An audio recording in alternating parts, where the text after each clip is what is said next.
From the Library of Congress in Washington, D.C.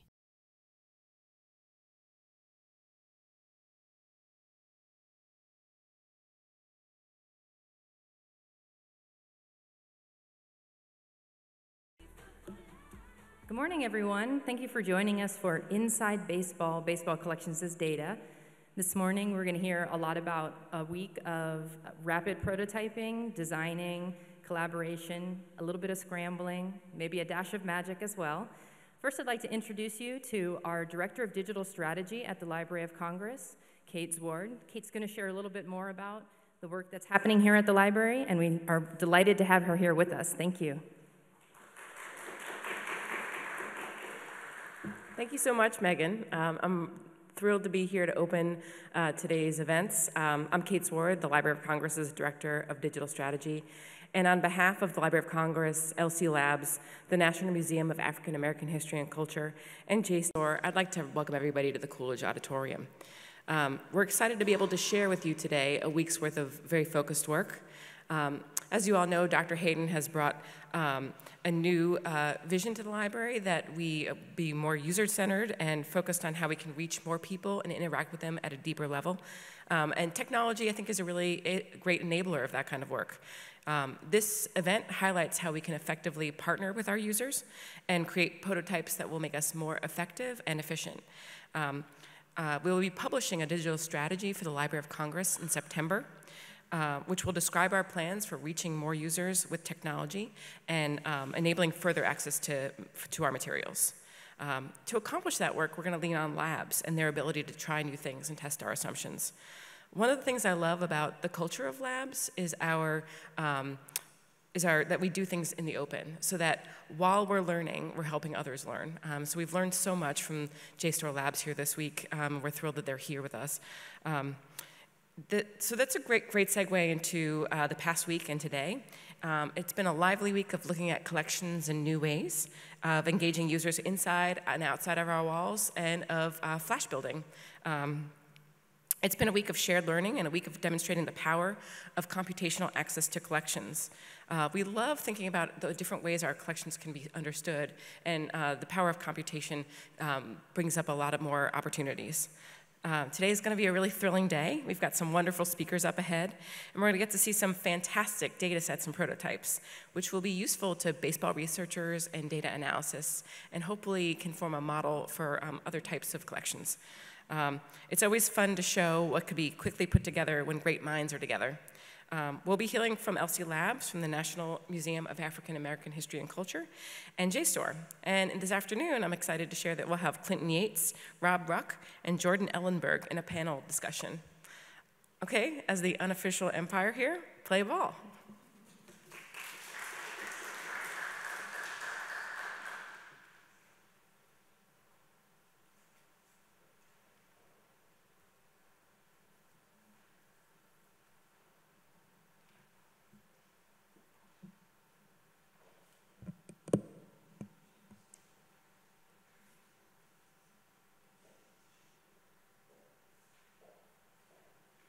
I'm Jamie. Okay, yay. So my name is Jamie Mears, and I work for the LC Labs team that Kate mentioned. I'm going to talk a little bit. I'm going to try to frame the day for you, which is a big task because it's a little confusing.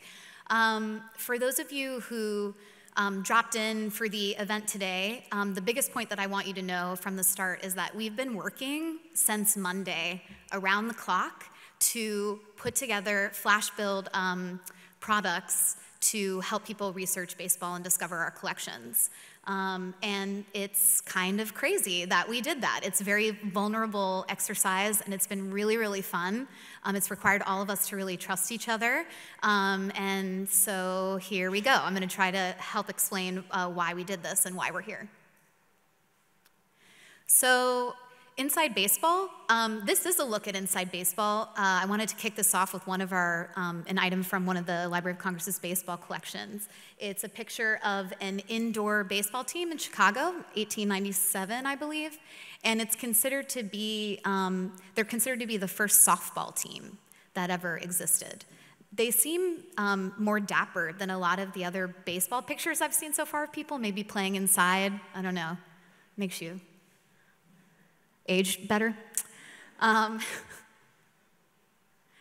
This is inside baseball to me when I think about it, which may be scary to some people here. So inside baseball, underneath is essentially data, and it's so much work, but it's so worth it. And so hopefully by the end of this presentation, you'll see why I love this. So this is a picture of the LC Labs team. If we were on a baseball card, you know how they used to do those like action shots for teams that were staged? This is not staged, but it's not very dynamic either. But if LC Labs had an action baseball card, this would probably be us, just kind of standing around and problem solving together around a whiteboard. I wanted to mention that our team got Abby Potter here, who you'll actually see her face quite soon, me and Megan Ferreter, who introduced the day. Not featured here is half of our team. We just expanded to 3 more people, and they've joined us because we're launching a crowdsourcing transcription and tagging application that's going to launch in the fall. So if this talk makes you interested in data at all and you want to take a hand in it, then that opportunity is going to happen quite soon. Okay, so I wanted to talk a little about our goals because they feed directly into why we did this event this week. It's difficult for me to read. So the first one is enable transformational experiences by connecting users with the library and its digital collections. So some people ask us all the time, how do you measure impact? And the way that we think about it is if you see a photograph, for example, whether it's a data set or a single item and it transforms the way that you think about American history and culture, then we've done our job. So that was partly the impetus for the flash build this week. And then our second big goal is to prototype ideas and build relationships with stakeholders that will realize the library's digital strategy. So you heard from Kate earlier, we're launching a digital strategy, a new digital strategy, and it's Lab's job to pilot some of those ideas in small, safe ways to see whether or not they work for the Library of Congress's environment. And then the last goal is to strengthen our community by sharing our work for transparency, feedback, and knowledge exchange. So that's what we're doing now in a very extreme sense because we're going to demo something for you live that no one has ever seen before. So another important point of this whole week is that we spent a lot of time documenting all of the exercises we went through the flash build, all of the decisions we made around data transformation. And that's something that's a little scary to do out in the open, but we feel it's really important because we all learn from each other.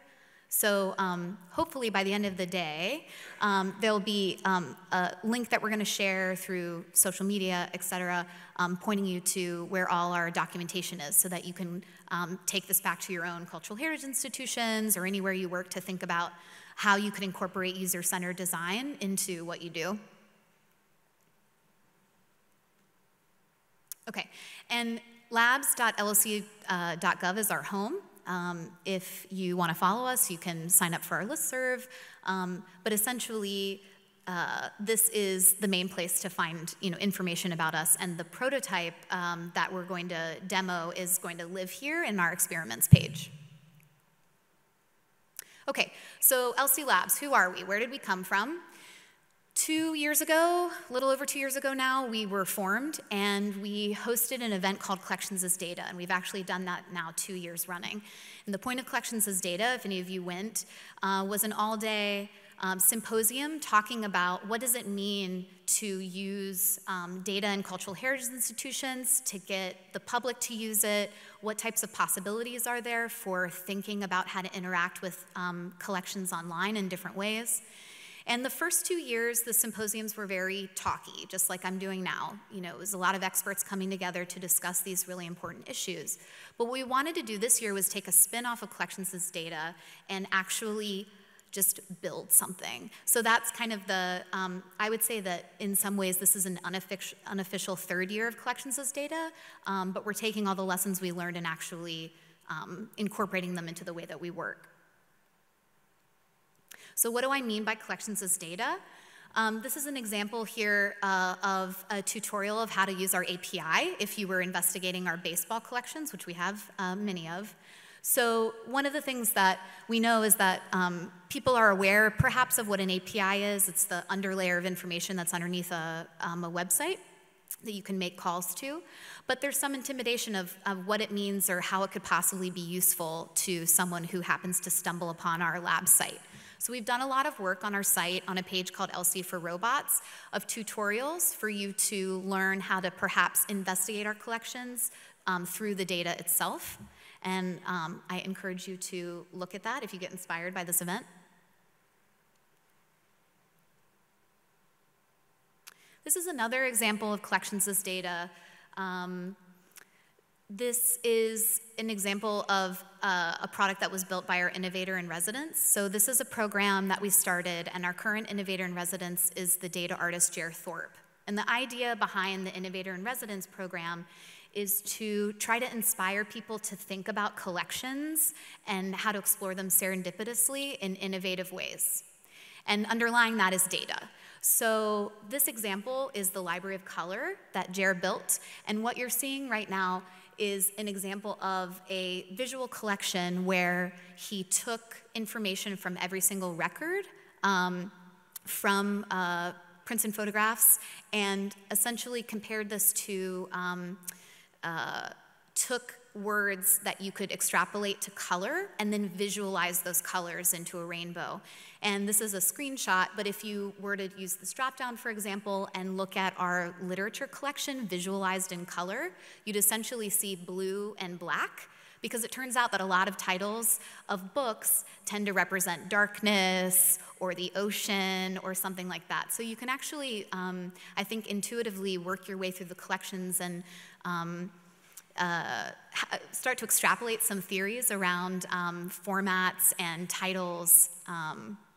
Plus, it's just beautiful, which is also fun and valid in its own right. This is another take on exploring the library by color.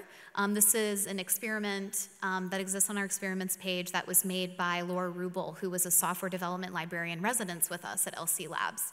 And what you're seeing here is one of our photograph collections extrapolated into color palettes. So each of these swatches of color represents one item. And if you were to click on it, you'd jump back to our lc.gov collection and be able to explore that item. And she did visualize the baseball card collection. So if you're curious about seeing that, I would suggest you go onto our experiment site and look at the baseball one, because it's incredibly beautiful and colorful. Okay, so I've talked a little bit about how we've kind of had people come to the library to work with us to experiment with our collections and our data in new ways to get the public interested. This was a different angle of trying to do that. We essentially wanted a wide swath of people to create, and so we hosted a challenge called the Congressional Data Challenge. And the point of it was to get people to produce some type of application or tool with legislative data on congress.gov. And to our surprise, so we had a $5,000 first place winner and a $1,000 best high school winner. We had 17 entries. They were all pretty stellar.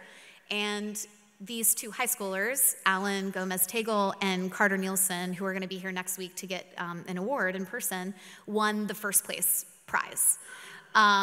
So we ended up having our first and second place winners being high school students out of all 17, which was amazing, and also made us really hopeful that the future is looking bright, that there are people who are really interested in taking our collections and creating things out of them in a way that's very active, and that's definitely what we want to see.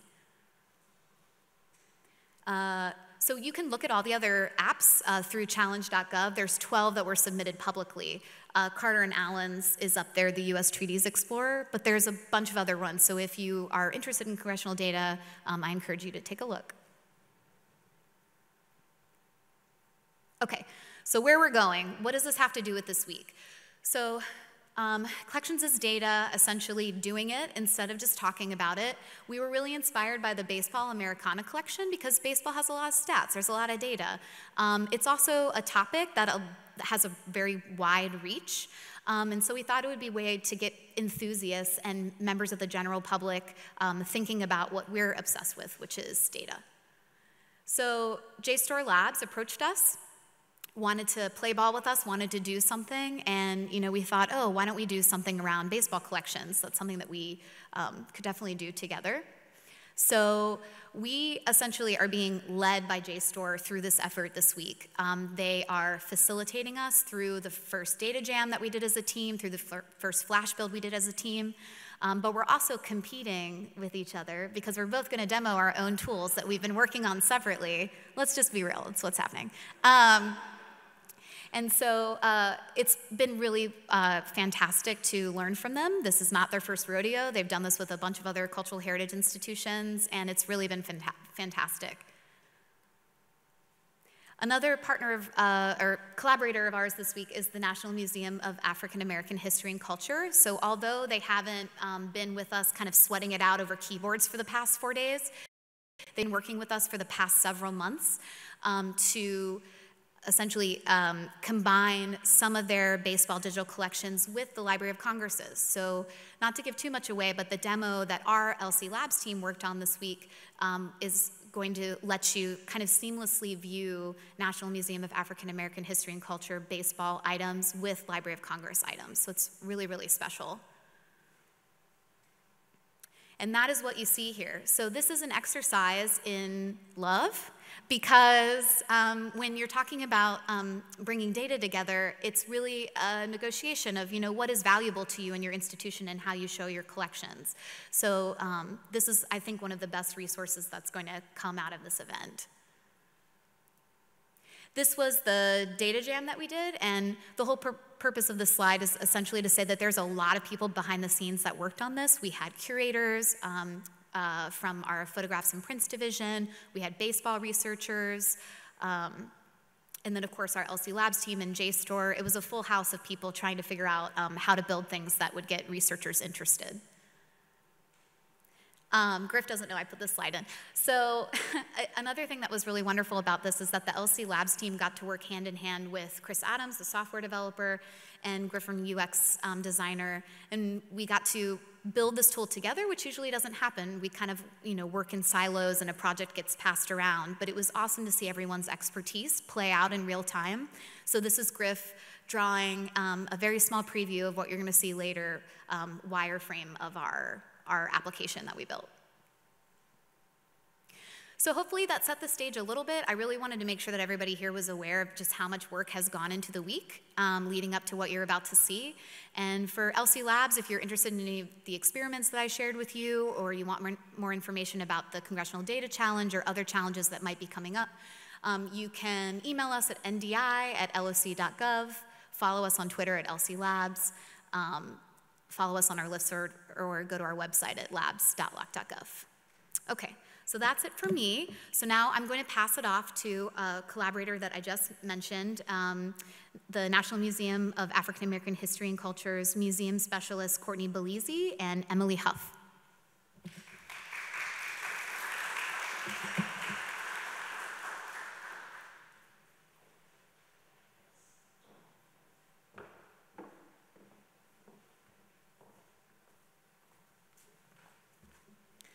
Good morning.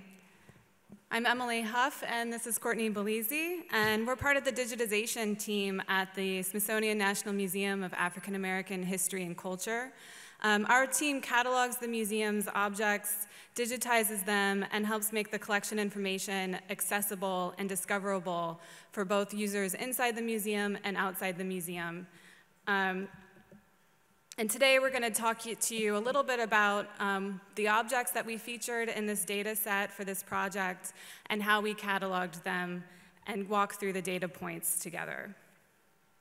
The goal of the museum is to present American history through an African American lens, and what is more American than baseball? Although we knew the sport of baseball plays a significant role in the exhibition, Sports Leveling the Playing Field, and we're familiar with some of our baseball objects, we hadn't really ever done a deep dive into our baseball-related holdings until we did this project. Once we pulled the data together and began looking at the various subjects and object types that connect with the term baseball, we were not surprised to see that America's favorite sport appears all the way through our collection, from Jim Crow segregation in Mississippi to the early days of hip-hop in New York City. Looking at the numbers within the data set, we have baseball objects from 22 states, including the District of Columbia. 16% of our objects are from New York City, and 8% of our baseball-related objects also have stories to tell about the American South. If we compare types of objects, 8% are items of clothing, like jerseys and hats. 30% are part of the class of objects we call memorabilia and ephemera, things like tickets, programs, pennants, pinback buttons, and autographs. The most well-represented class of objects are photographs and images, making up 44% of the data set. Analyzing the subject terms connected to baseball, a remarkable 34% of our collection, baseball collection, have stories related to segregation, like this 1920s wool sweater for the Eastern Colored League. And 4% of our objects are related to musicians, such as this Texas Rangers uniform worn by Charlie Pride. Before he became one of country music's most successful artists ever, Pride was a baseball player. He was a pitcher for the Memphis Red Sox and other Negro League teams before he ever kissed an angel good morning. Pride is now part owner of the Texas Rangers, and at 84 years old, still trains with them every spring. We're able to connect baseball across various collections and subject areas because we're committed to consistent cataloging throughout our collection, using the same standards, vocabularies, and approach regardless of department. This allows us to tie together thematic threads that appear throughout the collection, things like identity, resistance, connection, and joy. Starting with baseball, we can follow the data points through the 3 pillars of history, community, and culture that form the collection.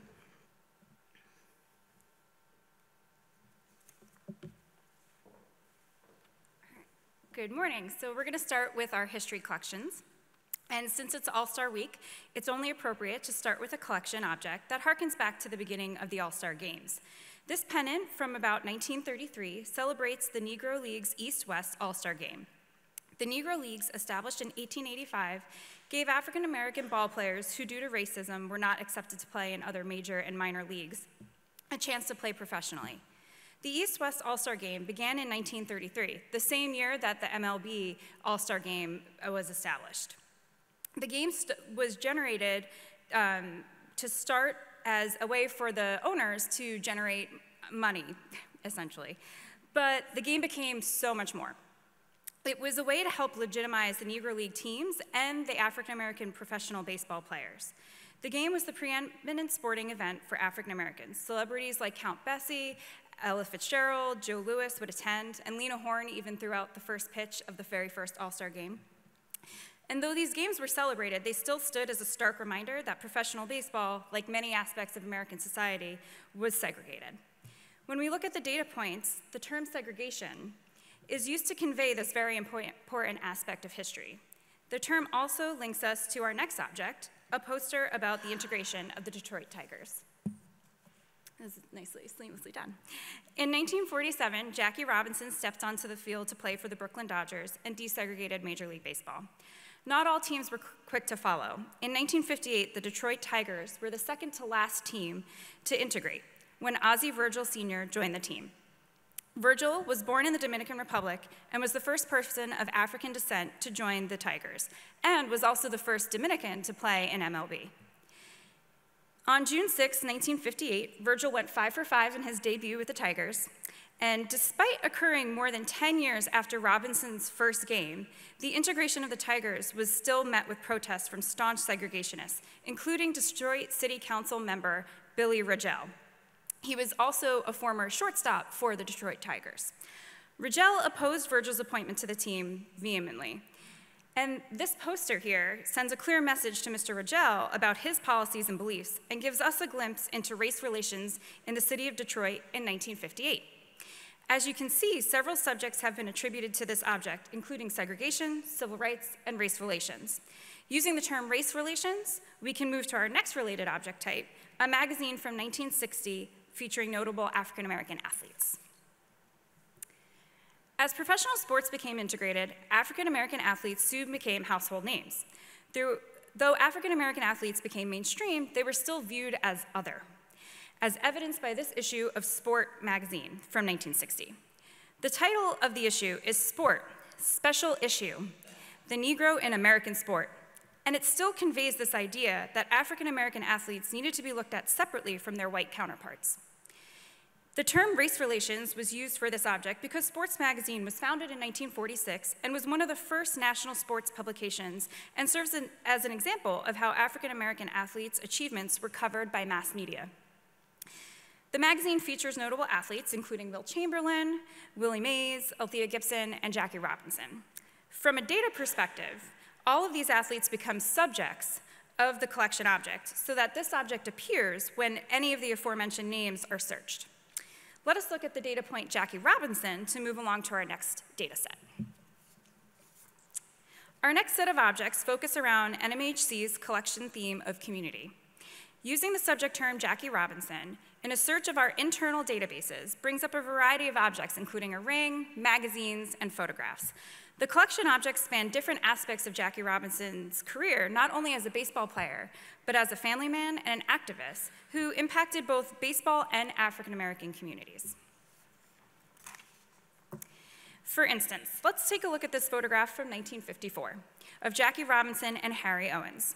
Here, Robinson is out of uniform, receiving a lifetime membership award to the Irene Kaufman Settlement House in Pittsburgh, Pennsylvania, for his charity work. The photograph was taken by a community photographer named Charles Teeny Harris.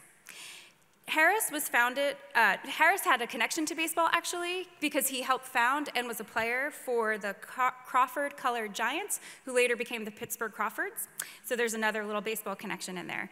But Harris was known as One Shot, not in a reference to his baseball career, but in reference to his photography. His photography mainly focused on the Hill District, which is a African-American community in Pittsburgh, and his more than 80,000 images provide one of the most complete documentations of a minority community in the United States. When cataloging this photograph, it's important that the data not only leads researchers to Jackie Robinson, but also to Teeny Harris, the notable community photographer. Using another data point from this object, the date, 1954, it will lead us to another photograph taken by another community photographer, Ernest C. Withers. Around 1954, Ernest C. Withers took this portrait of Connie Morgan. Withers, a well-known photojournalist, documented African-American communities in the segregated South for 60 years. Morgan was the third woman to play professional baseball in the Negro Leagues. She joined the Indianapolis Clowns in 1954 as a second baseman and replaced the first woman who joined the leagues, Toni Stone. Though many saw having women join the teams as a gimmick to increase sales after the integration with MLB, many journalists who covered the Negro Leagues often wrote about the women's skill and talent as players. For example, an article covering the Clowns game on May 29th, 1954, featured in the Afro-American, noted, quote, Morgan electrified over 6,000 fans when she went far to her right to make a sensational stop, flipped the shortstop Bill Holder, and started a lightning double play against the Birmingham Barons, end quote. Morgan's great double play excited this large community of fans. And what we find that's so prevalent throughout our museum's baseball collections is this tie to community. This time, let us turn to the object type portraits to see how this portrait of Connie Morgan can link us to another object reflecting community within the museum's collections. The object type portraits brings us to the collection of the photographer, the Reverend Henry C. Anderson. Anderson was the local portrait photographer in Greenville, Mississippi from 1947 through the 1970s.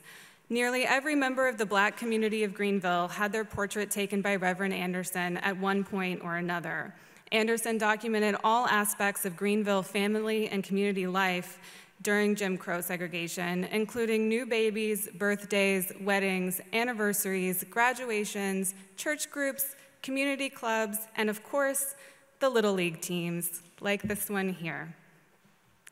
So we've just seen how our subject terms can take us through several community photographers, but if we use the classification media arts photography, where all of our photographs and images are grouped under, we can expand and find the iJammy collection of hip-hop photography, where perhaps surprisingly, we also find baseball. This leads us to the culture section of our objects. In this photograph of KRS-One, taken by Al Pereira in 1991, the rapper sports the iconic pinstripes of the New York Yankees. KRS-One is an influential MC from the South Bronx. He started his career as part of the duo Boogie Down Productions before going solo after the shooting death of his partner, DJ Scott LaRock. And being from the South Bronx, KRS-One's affinity for Yankees gear signifies his ties to the birthplace of hip-hop. Using athletic wear and baseball teams in particular in this way is a common style for hip-hop stars like KRS-One. And if we follow the term hip-hop, we'll see another example. This is perhaps the supreme example of the intersections of baseball, music, and fashion, the iconic baseball cap. I learned recently, yesterday, that baseball historians credit Tom Selleck with popularizing the off-the-field baseball cap trend in the 1970s. But I think we can all agree that hip-hop is largely responsible for the longevity of the trend. This purple Atlanta Braves cap from the rapper Big Boy, who is one half of the group Outkast, was made by the preeminent manufacturer of baseball caps, New Era Cap Company, which has been making caps since 1920. This particular hat was a limited release in 2013 in conjunction with Big Boy's solo album, Vicious Lies and Dangerous Rumors. In early June 2013, fans who attended a CD signing by Big Boy at the New Era store in Atlanta also received this limited edition hat inspired by the album. Big Boy and Outkast is known as the group that brought Southern hip-hop into the mainstream, and Big Boy is seldom seen without his signature Braves hat to rep his hometown of Atlanta. This hat has the sub-classification clothing fashion, but if we follow the main class clothing or the subject term clothing and dress, we end up back in the traditional world of baseball with this Cardinals jersey that was game-worn by Curt Flood in 1966. Flood was an all-star player, and as center fielder for the St. Louis Cardinals, he won Gold Glove 7 consecutive seasons from 1963 to 1969. And during Flood's 11 seasons on the team, the Cards won 3 pennants and earned 2 World Series rings. When Flood refused to accept a trade away from the Cardinals in 1969, his challenge to the reserve clause helped usher in the free agency system, which was transformative for the culture of baseball. Flood wrote a letter to the baseball commissioner reading, "After 12 years in the major leagues, I do not feel I am a piece of property to be bought and sold irrespective of my wishes. I believe that any system which produces that result violates my basic rights as a citizen and is inconsistent with the laws of the United States and of the several states." Flood's subsequent lawsuit against Major League Baseball was unsuccessfully argued in front of the Supreme Court in 1972, which sided with the league. But it eventually led to the end of the reserve system a few years later. 26 years later, with the Curt Flood Act of 1998, Congress declared Major League Baseball subject to antitrust laws like any other corporation. Flood is also responsible for the 10-5 rule, which is also known as the Curt Flood rule, which states that when a player has played for a team for 5 straight years and played in the major league for a total of 10 years, they have to give the club their consent to be traded. Although Flood's legacy is larger than the time he spent playing with the Cardinals, we can use the team name to follow to our final object, Minnie Roundtree's radio. Minnie Roundtree was a die-hard Cardinals fan living in the rural community of Lyles Station in Gibson County, Indiana. Her husband, Herman, bought her this radio so that she could listen to the games and keep up with her favorite team. And this story of Minnie and her radio is a favorite of mine because she reminds me of my own grandmother, who at 94 years old never misses a Cardinals game.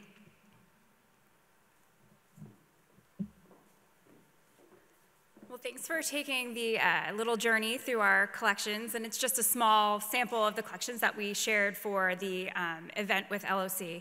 But as this graphic shows, by following a variety of data points, we've been able to share and explore this group of baseball-related collections from the Negro Leagues to hip-hop. We were able to connect each object based on a set of terms, classifications, and cataloging fields.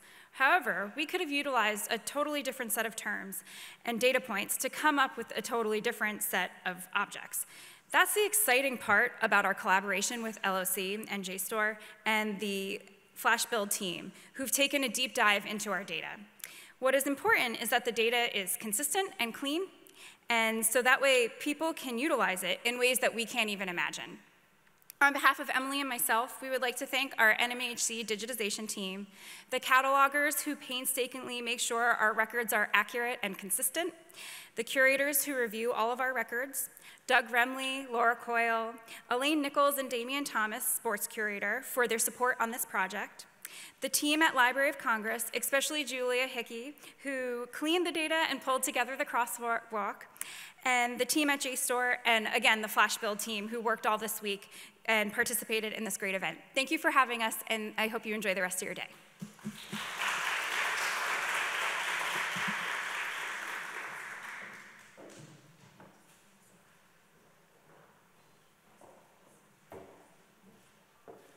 All right. Thanks so much to the NMOC team. Next we have Alex Humphries from JSTOR Labs, who's going to come up and share about what their wonderful team is and what they've been up to, and you'll see the first demo, hopefully.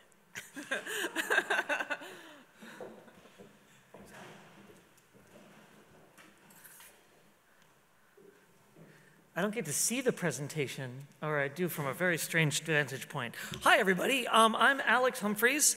I'm the director of JSTOR Labs, and I want to start just by thanking the Library of Congress for being such amazing hosts and going on this very quick adventure with us. A week, a lot of things happen in a week, and they have been so supportive and eager, and at every step along the way just wanted to jump in with both feet and do. And we find in our team that learning by doing is just the best possible way, and we'll share as we go some of the things that we've learned. First, a little bit of context, just for those of you who aren't familiar with JSTOR or the JSTOR Labs team. JSTOR is a part of a nonprofit called Ithaca, which helps the academic community embrace digital transformation. We have a number of different brands within it, dealing with digital preservation, with art and strategy and research. JSTOR is a digital archive of academic literature primarily. So it's got 10 million articles and tens of thousands of academic books spanning centuries of the scholarly record. So these are the academic journals that if you're a scholar or writing your dissertation, you're doing that research. And you do that often these days online with tools like JSTOR. It's especially prominent in the humanities and social sciences, and it has a number of, it's multidisciplinary. So if you are anywhere within those fields, you'll often dip into JSTOR. There we go. The JSTOR Labs team is a relatively small team within that organization. There's 5, 6, 7 of us. And our job is to build experimental tools to sort of show the future of what research can look like. We do it, and the best way to see that is through some examples, which I'll walk you through in just a second. We approach all of these projects collaboratively. Wherever possible, we work with partners like the Library of Congress here. And we do so openly. So we share all the work that we develop. We share the code if we can, the content wherever copyright allows, and make that as open as possible. And we also do it as quickly as possible, all the way down to doing things in 1 week. So I think it'll be helpful just to get a feel for that, to see a few of the things that we've done in the past. These are a little bit more polished than what you'll see at the end, but they'll give you a feel for what we've done. So if we can jump to the browser, that would be wonderful.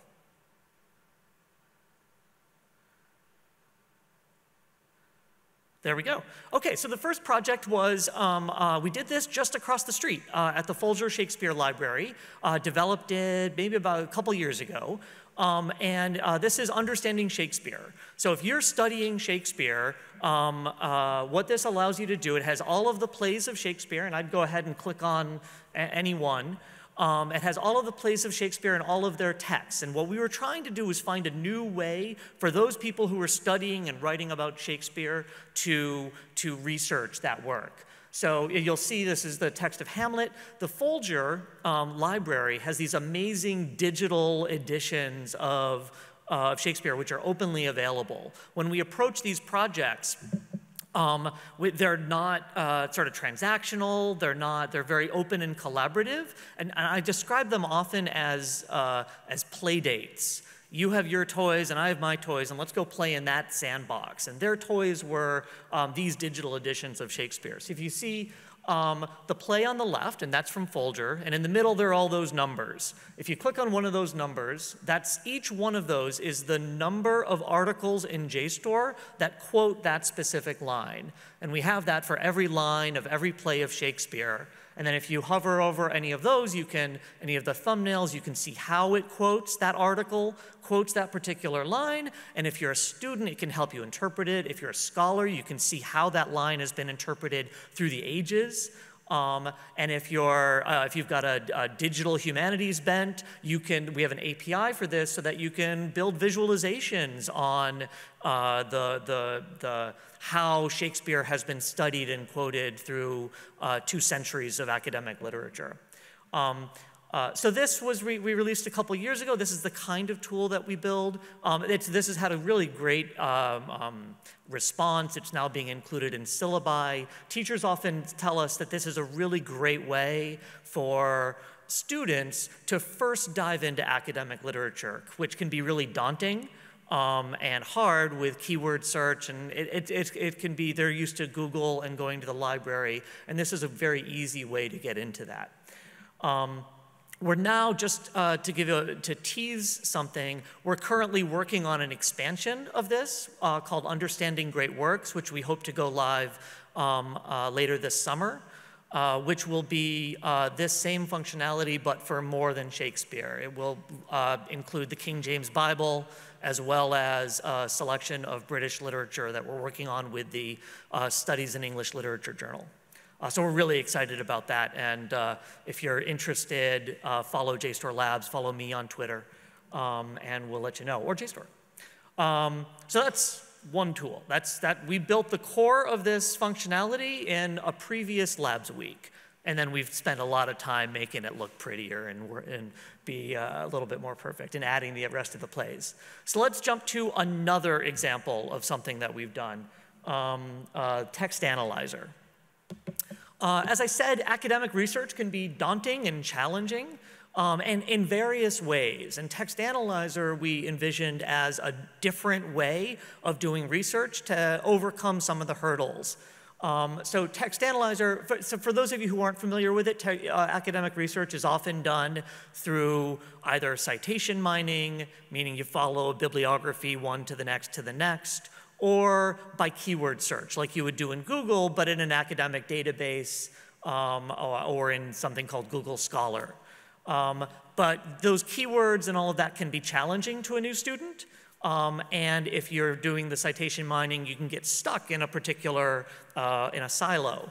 So what Text Analyzer does is it changes that by, instead of searching through with words, you search with a document. So if you've either found an article that is already perfect and about what you're writing about, or if you've written the first draft of your paper, you can upload it. So if we can drag the sample document over, you just drag and drop it over, and what it does is it reads the document, and it figures out what the document is about. And it does that not just by looking at the words, but the implied words. It uses a technology called natural language processing and topic models to figure out the implied words in addition to the explicitly mentioned ones. It calls attention to those, tells you what it found, suggests another selection of them in case there's some that are really important to you, and then gives you articles in JSTOR, articles and book chapters in JSTOR that are about the same materials. You can then adjust the, we call it the equalizer at the top, which is a metaphor that probably nobody gets anymore. You can add new terms, and then when you find the articles you want, you can download this. This actually just won an award a couple weeks ago, which we're really proud of. And this is available right on the JSTOR site. And all these tools that we build are openly available. The access to the JSTOR scholarship is that will often come through your institution, but if you're not a member of a university or a library, much of that content is available for free, some of it with registration, some of it is pure open access. Okay, that was the other example of something we've done before. Let's get to the fun stuff of what we've actually did this week. So if we can go back to the PowerPoint.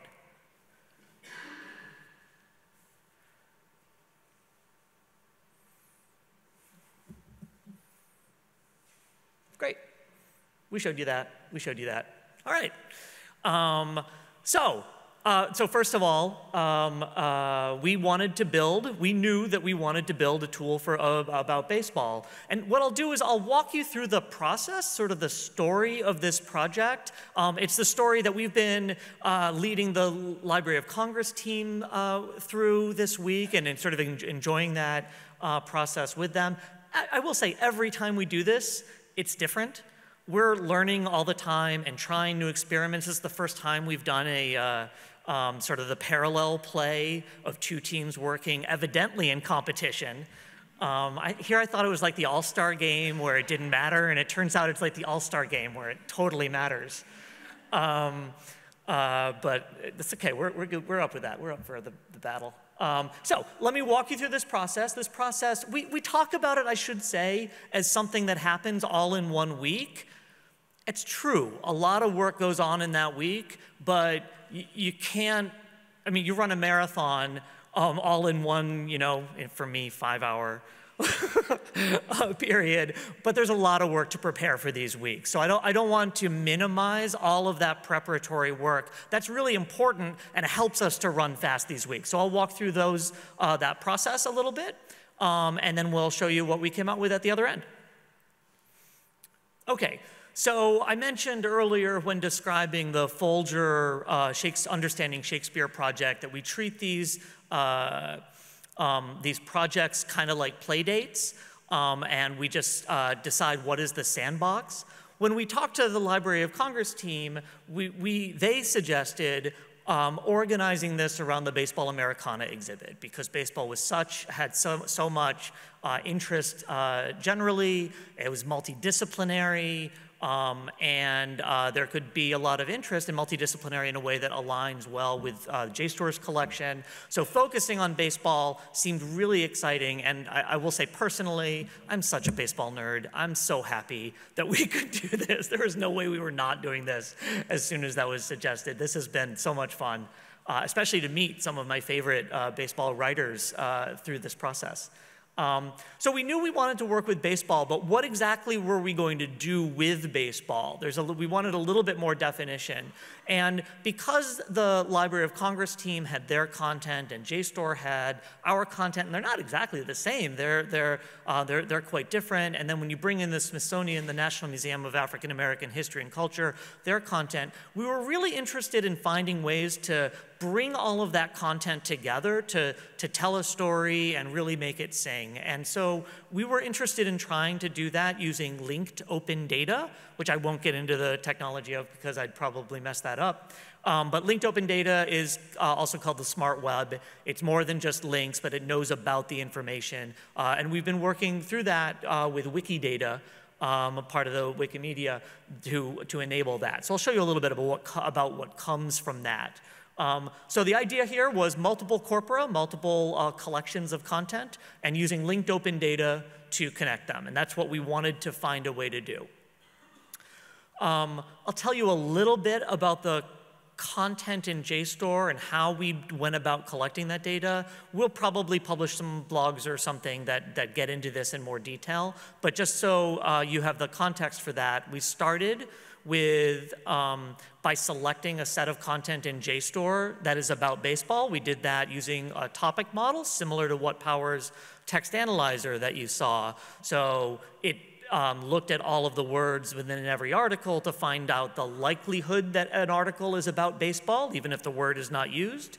And we've ended up coming up with about 25,000 articles through the centuries of content in JSTOR, articles and chapters that were about baseball.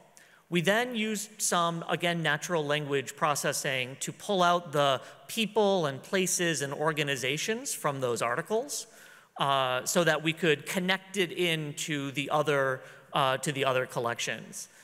We then used Wikidata to limit those people, places, and organizations to those related to baseball.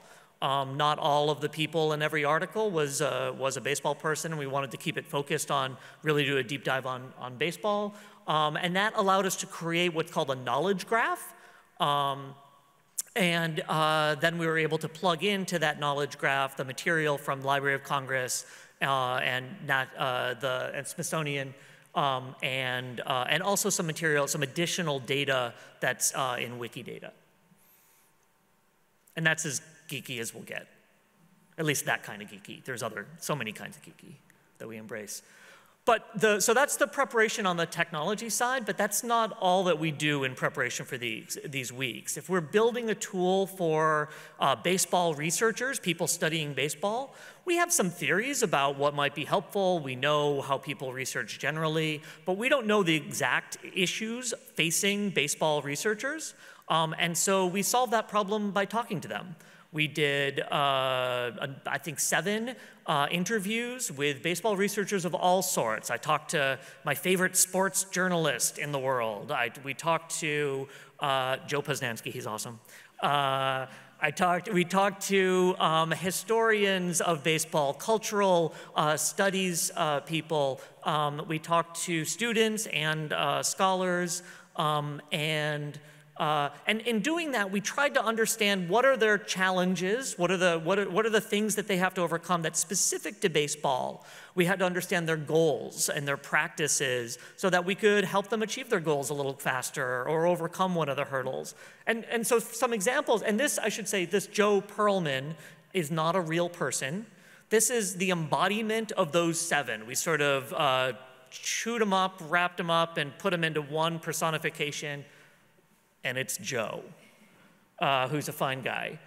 So for example, everybody we talked to that taught the baseball history-related classes said that on the first day of class, they had to overcome the fact and tell their students that this class is not about last night's game. It's not about how Bryce Harper is really stinking this year. It's about looking at America and the story of America, race relations and labor relations and capitalism and all of these wonderful stories and hopes and dreams, but it's looking at the story of America through baseball. And the walkthrough that we just got of the National Museum of African American History and Culture was really such a great embodiment of that story. It was really wonderful. And all of these people that we talked to got as excited about those stories and wanting to be able to tell them either through their books or their lectures, and we wanted to find ways to make it even easier for them to do so. So that was the work we did over the past couple months, leading up to Monday, when we all came down here, and the first thing we did on Monday was, I think Jamie had a picture of this as well, was lead a design jam. And these are called a few different things, sometimes called design jams. I've called them idea jams, design studios sometimes. They're various ways. It's a structured brainstorming technique.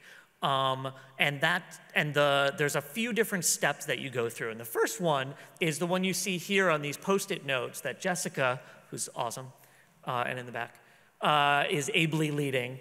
An empathy map is a way to highlight and bring together all of that research on users and baseball researches that we've done, sort of brainstorming what are their big goals, what are the tasks that they need to try to achieve, what are the hurdles, because those can spark ideas for what we can do to make, to help them.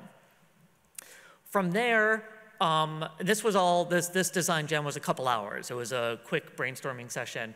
We did something called an 8x8. Which are what you see here. You see pages and pages of pieces of paper with 8 squares, and everybody in the room worked silently, had 8 minutes to draw 8 different ideas.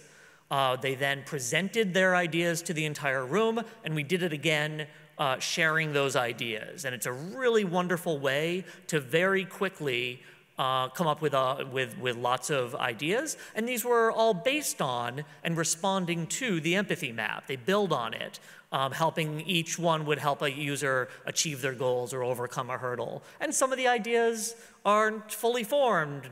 None of them are fully formed. Some of them are more fully formed, but they help each other, and it's a very generative approach to brainstorming. We then ended the design jam by dot voting. Everybody had 3 dots, could choose the things that were most exciting, and that gave us a heat map of the ideas that were most exciting.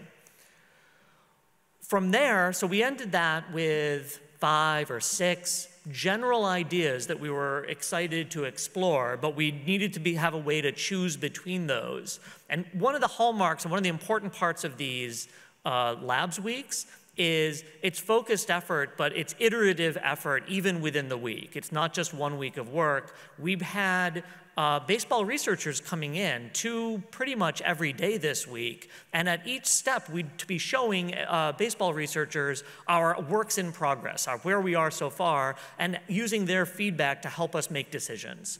So at this point, we created a set of paper prototypes, and you saw a picture in Jamie's presentation of Griff doing this on the LC team. Paper prototypes of different ways that we could go about using linked open data to help baseball researchers do this. There's a map, there was a Chrome filter that gave us a baseball lens when you're reading about anything. And then there's this idea called cultural history baseball cards. And that's the one that we ended up running with. So then the rest of the week, so by Tuesday we knew what we wanted to build. It might have even been Monday afternoon. So then it was about rapidly refining and turning that idea into a thing that actually exists in the world. So I'll show you quickly what that evolution looked like, and then we'll get to the actual site. So this was the design jam sketch. You can see it's pretty unclear what it is. It's very sketchy. There's a little bit of a flow there. And sometimes with these, you'll have multiple sketches all talking about the same idea, and we'll bring those together. That turned into the paper prototype, which turned into the first design mock-up, which we'd show on screen to users to get feelings for whether they thought the idea could be useful, where they were confused, what made sense. At this point, people were getting confused between baseball cards and like they thought this was a collection of baseball cards. They weren't seeing the links to the materials, and there were all sorts of other problems too. But that's why we do the research, and that makes it kind of fun and exciting. This is a further refinement of the design. And so now you can see on the baseball card for Jackie Robinson, the cultural history baseball card, you know, on a baseball card, if you're familiar with them, there's often there's the stats, their batting average, their ERA, year by year on the lower, on the back of the card. But on the cultural history baseball cards, you can get that stuff, those baseball stats at baseballreference.com or any other wonderful place. Instead, we have stats about their cultural history. So these are links to and stats about the scholarly articles about Jackie Robinson, the number of photos or videos or objects that are available in the different collections. So that's Library of Congress and Smithsonian Wikidata. And so it sort of gives a snapshot of how much information we have, and then you can dive into it. So with that, I think we should switch over to Chrome and see where it is, see what it looks like. This is the, there we go.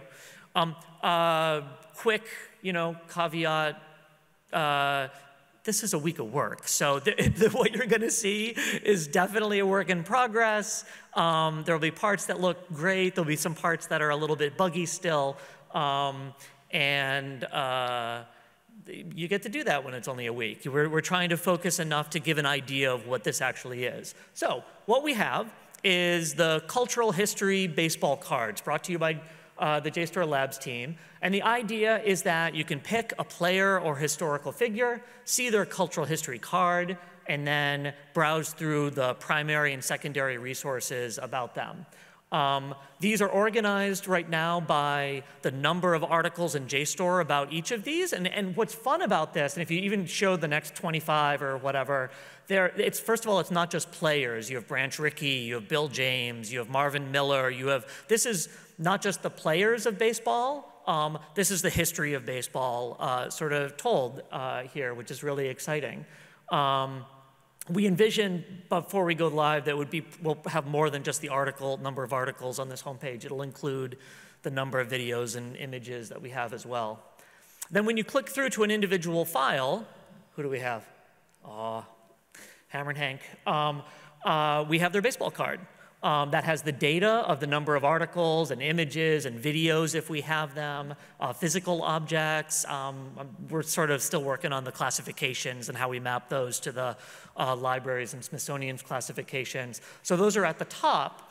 And then you can browse through. If you're looking at articles, you can see all of the articles right there. Click through them to get access to them on JSTOR. Or if you want to look at the images, it brings together the different images from all the sources. You can browse through those images and then get access to those images where they're available, the high-resolution image perhaps that's on the museum site or the library site. And then there are some printed materials here as well. And I just encourage, there's a lot of exploring that you can do, all organized around people. When we talked to the researchers, and one of the things that led to this was a lot of them did want people. They were interested in how to connect the different, the materials related to each person. They would say that, I know I'm doing research on, I'm telling this particular story, and I don't know if this archive, is available at the Hall of Fame, is it available here? So if I could have a way to connect those and bring those together, it could be valuable. They also described that when they first start their research, they start with the secondary literature. So that would be the scholarly articles in JSTOR. And then they do a deep dive into the contextual material. But that depends. For students, they may benefit from seeing the pictures that help bring the history to life and tell some of the stories like we heard just in the presentation from the National Museum of African American History and Culture. I think that's enough demo. We could keep clicking around, but let's go back to the presentation so we can get to questions. One thing I should say is that I see this right now, and the team sees this right now as probably a little bit more of a proof of concept than full-fledged, research tool ready for heavy lifting. This is more of an idea and an evocation of that idea to help people understand what it could look like. But there's still work to do. I get to click. So there's still work to do. So what we'll do, just so you know, is over the coming week or two, we'll fix some of the things that you might have seen, the alignment issues, the bugs that we deftly managed to avoid in demoing it. And then we'll release it as a proof of concept. It'll be available on the labs.jstor site. You can follow me on Twitter. I'll announce it. And we'll encourage everybody to explore it and use it. And I'll probably give some presentations about it at conferences and such, just to share what we've learned along this way, along this journey. We do see some opportunity for further development. And the first one is, I think for this to be a really valuable tool, the amount of collections and data that's included in it needs to be more robust. JSTOR is great. The collections at the Library of Congress and the National Museum of African American History and Culture, that's some really wonderful material, but it feels still a little bit, I think there's even more that we can do by bringing in, for example, the Digital Public Library of America or some other materials and beefing that up. So that would be work that we would love to explore sometime in the future. We also would love to explore some crowdsourced improvement. The knowledge graph that we have is, there are going to be errors in it. That's the nature of what it looks like to bring this material together. Photographs miscategorized or things like that. So we'd love to have an opportunity for people to help improve that, especially in a field like baseball where there's so many citizen experts who can help us do that. And then the last area for opportunity, and again, we'll see when we can explore these, is expanding the concept beyond baseball. I mean, they are baseball cards, but we could call them trading cards.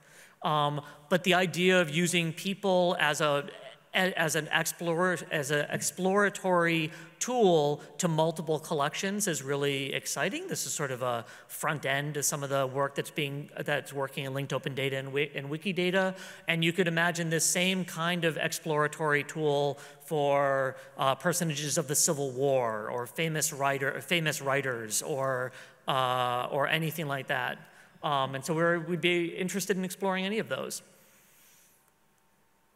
So before we get to questions, I want to thank you for being here and Library of Congress again. I also, and perhaps most importantly, I want to thank the JSTOR Labs team. So if you're on the JSTOR Labs team, stand up. We have Jared and Shubham and Jessica and Matt and Ron, and Beth is sitting down. She was sort of a double agent this week. They're amazing, and I am so deeply privileged to be able to work with these guys who can pull this together. My main job this week was to buy coffee, and I knocked it out of the park. All right, thanks. Are there any questions? Yes. Oh, or comments. There's a microphone. Yes, hi, my name is Hollis Gentry, and I'm a genealogy specialist with NMFS, the African American History Museum. I'm also an employee with Smithsonian Libraries, and a longtime dedicated researcher here of JSTOR, and I love JSTOR. So yesterday, after registering for this, I went online to play with your text, the drop and drag. Oh, yeah? And I have one word for it. It is absolutely awesome. Oh. For someone who's done a considerable amount of research and trying to find related data on just anything, any given subject, because I do reference, work. Yeah. It was amazing. Oh, that's so wonderful to hear. I just typed in, for example, we have a transcription project where we're digitizing records of federal government records, millions of documents. Yeah. And I just typed in one sentence, I created a document, and all I said was, the Freedmen's Bureau was founded on such and such a date, Washington, D.C., and it generated thousands of hits for me. Yeah. So all I want to say is keep up with whatever you're doing. Oh, well, thank you. In terms of trying to figure out ways to apply this, you want to touch with universities, like you're doing already with the scholars, but there are different nuances to that research that I think you're going to find as you reach out to the universities and the different subject areas. But again, all I can say is it was awesome. I didn't have to have any training on how to learn how to do it. I'm talking about, I looked at it, I said, let me play with it. In less than 10 minutes, it generated all of that material. So that is I hope somebody wrote that down to get you quotes on this, because dang. That's a wonderful testimonial. Thanks so much. Any other questions or comments? And we'll be around over a break and later. Over there? There's a microphone coming down to you. Orioles fan. Hi, I'm Jordan Ellenberg. I'll be on a panel later this afternoon. I'm curious just because I'm sort of naive about sort of how this information is controlled and what access is had to what. I mean, if for your cultural baseball cards, you wanted to, let's say, for each player, I want to see every time that player was quoted in the newspaper, like every single thing they said. I mean, those archives exist. What are the barriers to somebody like you being able to just build that in, so I see the complete journalistic record of that player? The barriers to that access have to do with access. I mean, there's a lot of the in-copyright material for the, when we were talking to the researchers showing them this, one of the first things they said was exactly what you said, like, oh my gosh, I want to see, how newspapers talked about Roberto Clemente when he was just on the team, and they were, he was forced to be called Bob, and I mean, just the language was terrible, and I want to see that, and I want to show it to my students and to help them understand the context for it.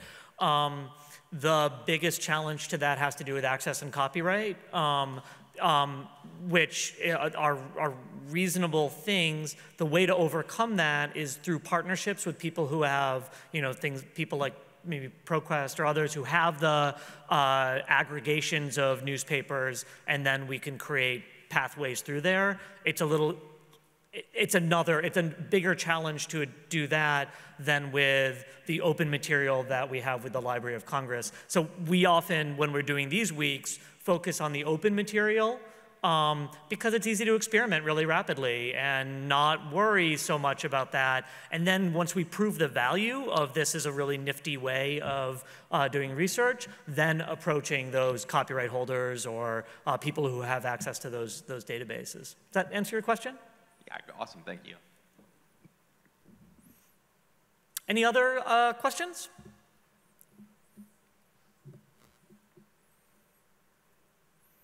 Okay, well, thank you very much, and I want to see what the Library of Congress did, because it's a competition.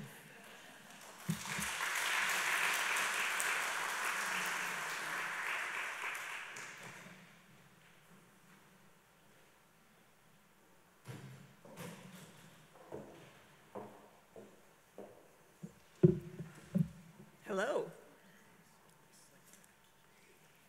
All right.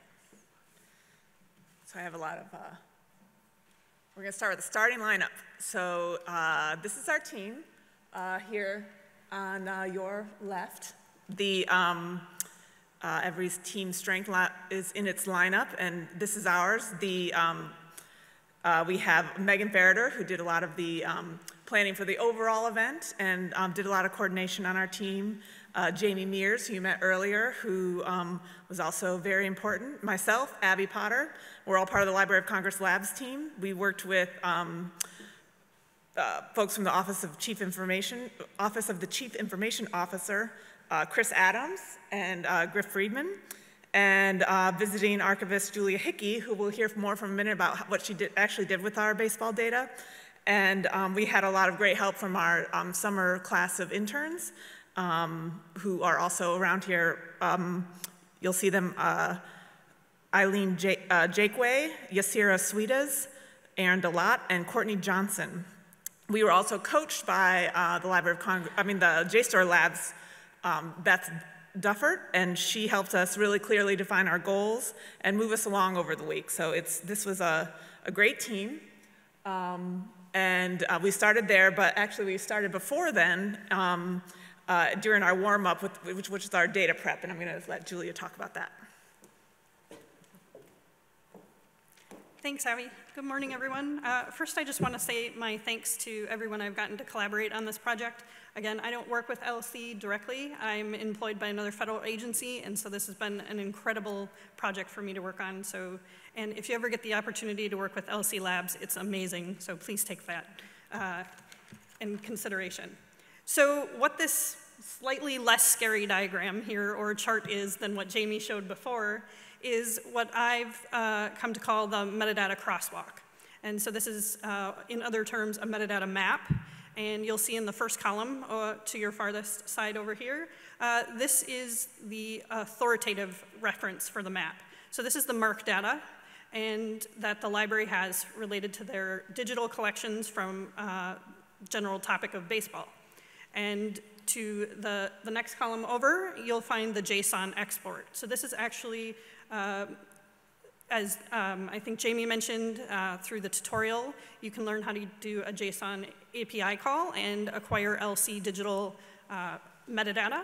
And we used that, we plotted that back onto the MARC data and moved forward. And the significance here is that when we turn to look at the National African American History and Cultures collection and their metadata, we had to bring it all together. And so holding the JSON data and mapping it into the museum's data was the significant point and where we get to provide this data set out to you.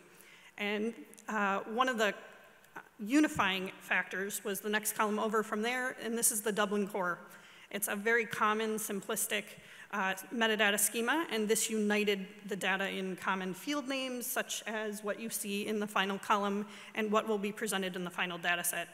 Some significant factors here to look at would include the museum's attributes field. You'll see that in the, it's about third from the top, or fourth from the top, excuse me.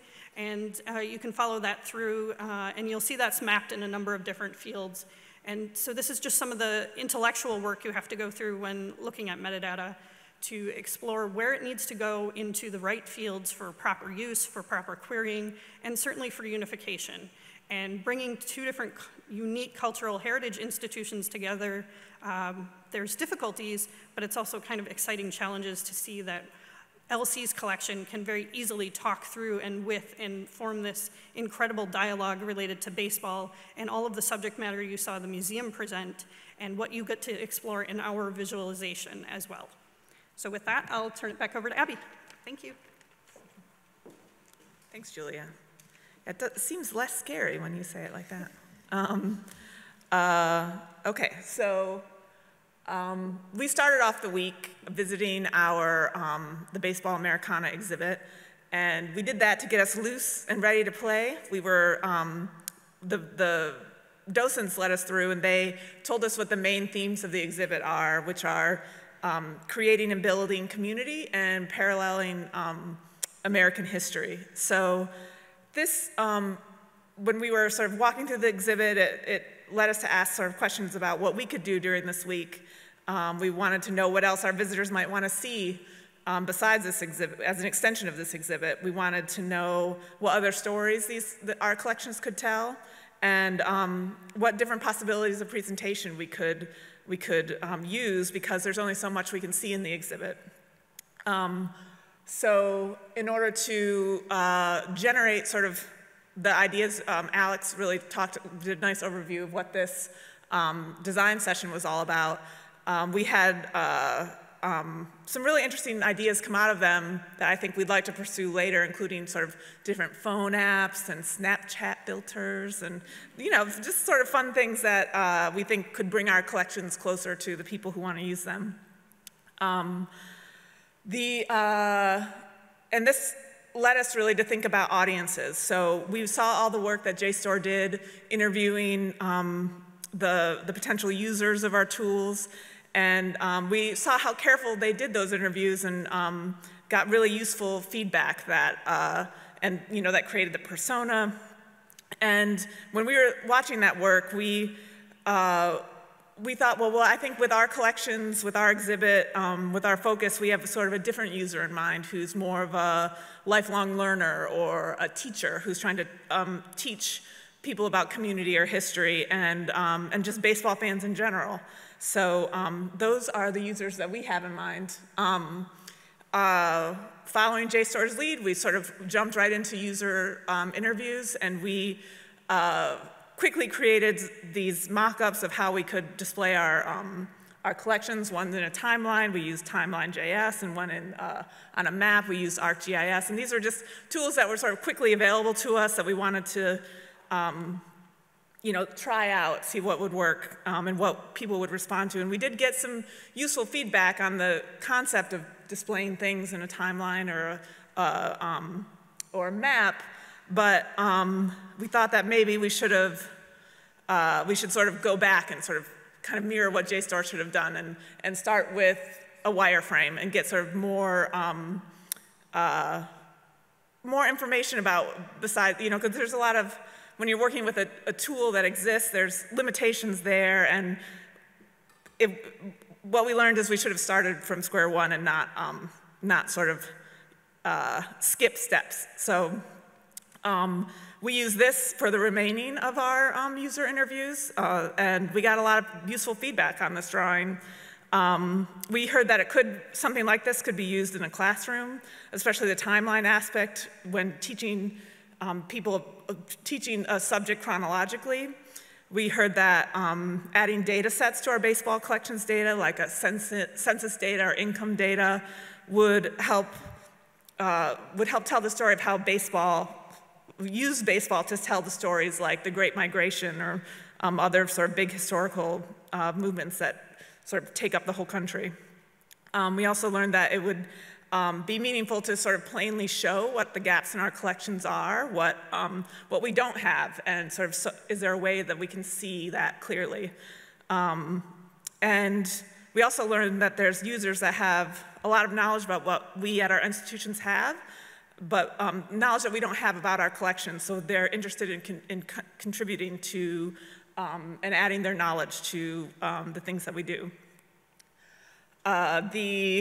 This rapid prototyping also is iterative, and like I said, we shared this with 5 users, and with their comments in mind, it sort of helps us work through challenges. So this is, I don't know if you can see this clearly, but this is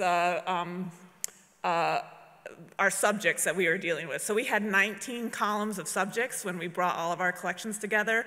And this is really difficult to show to a user. If you can see, the biggest sort of subject is baseball card. The second biggest is color. And is that useful? Is that so when we think of our users, it helps us sort of work through some of these decisions of how we might present data about the subject of the items to users. So I'm going to pass it over to either of you to talk about so this is a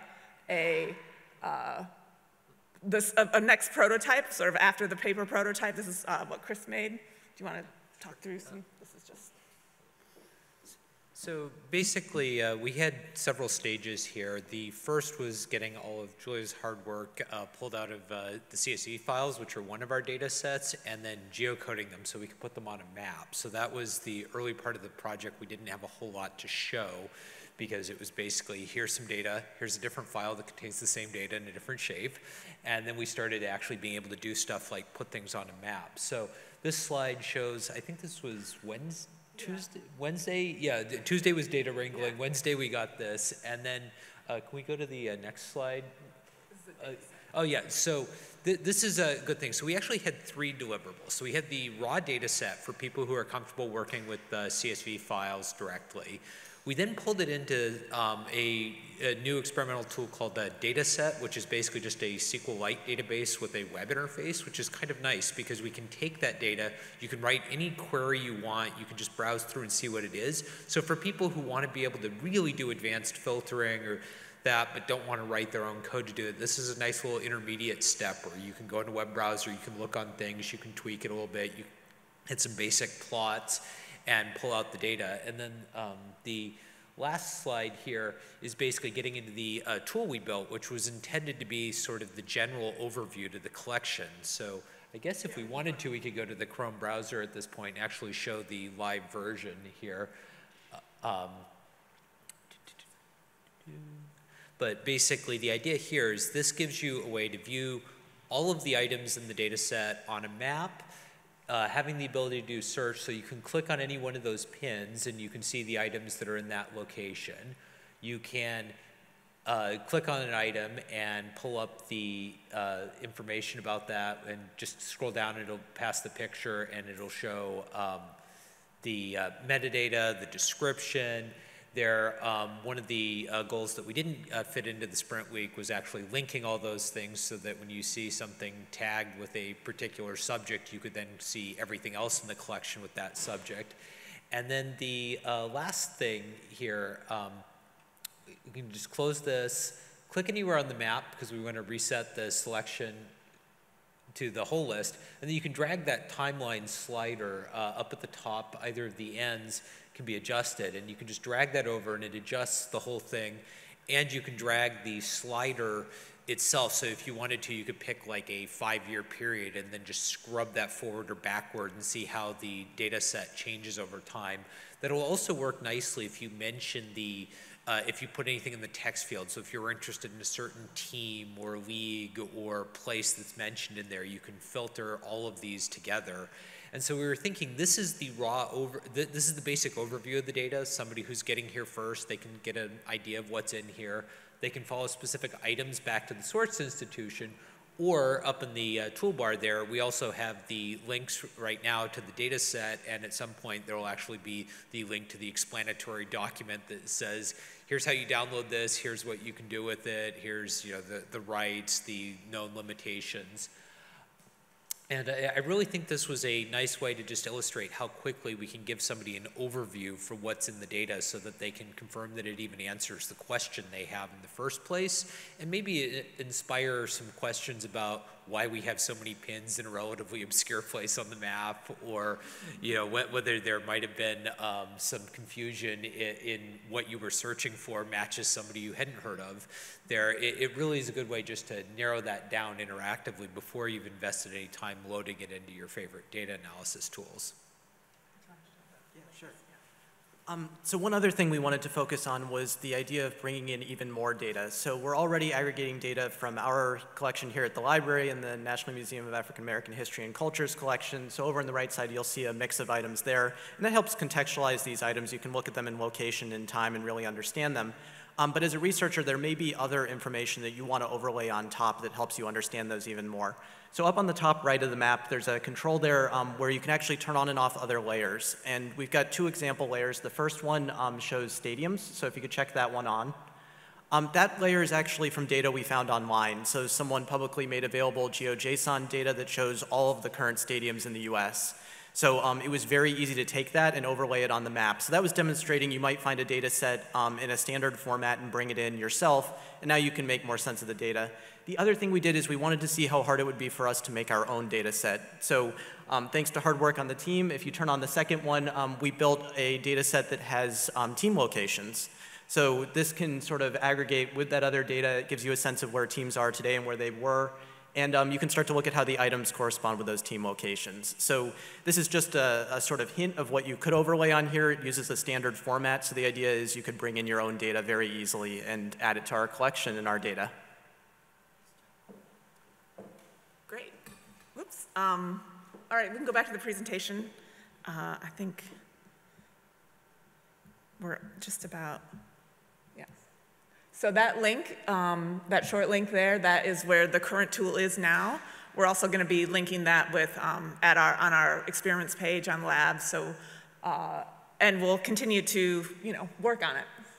So what's next? We do want to finish building this, and we do want users to come use it and give us feedback and add different layers. So we want to give some instructions on how to do that and sort of more space. And we do, similarly to JSTOR, we are really interested in different sort of crowdsourcing aspects of how this kind of presentation of data could work. We're interested in adding different organizations, different types of data to our set.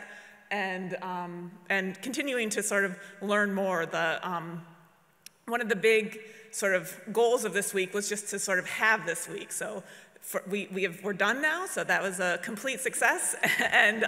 But we really want to sort of model this same type of process with other groups inside the Library of Congress, other groups outside the Library of Congress. So we're really happy with how everything went. We're really excited to do more of this kind of thing and share our collections in different and more ways like we've just showed you, and like JSTOR just showed you. So with that, that is our demonstration, and we can take any questions that you have. And I should also say, I'm sure the NMOC folks would also take questions if you have questions for them.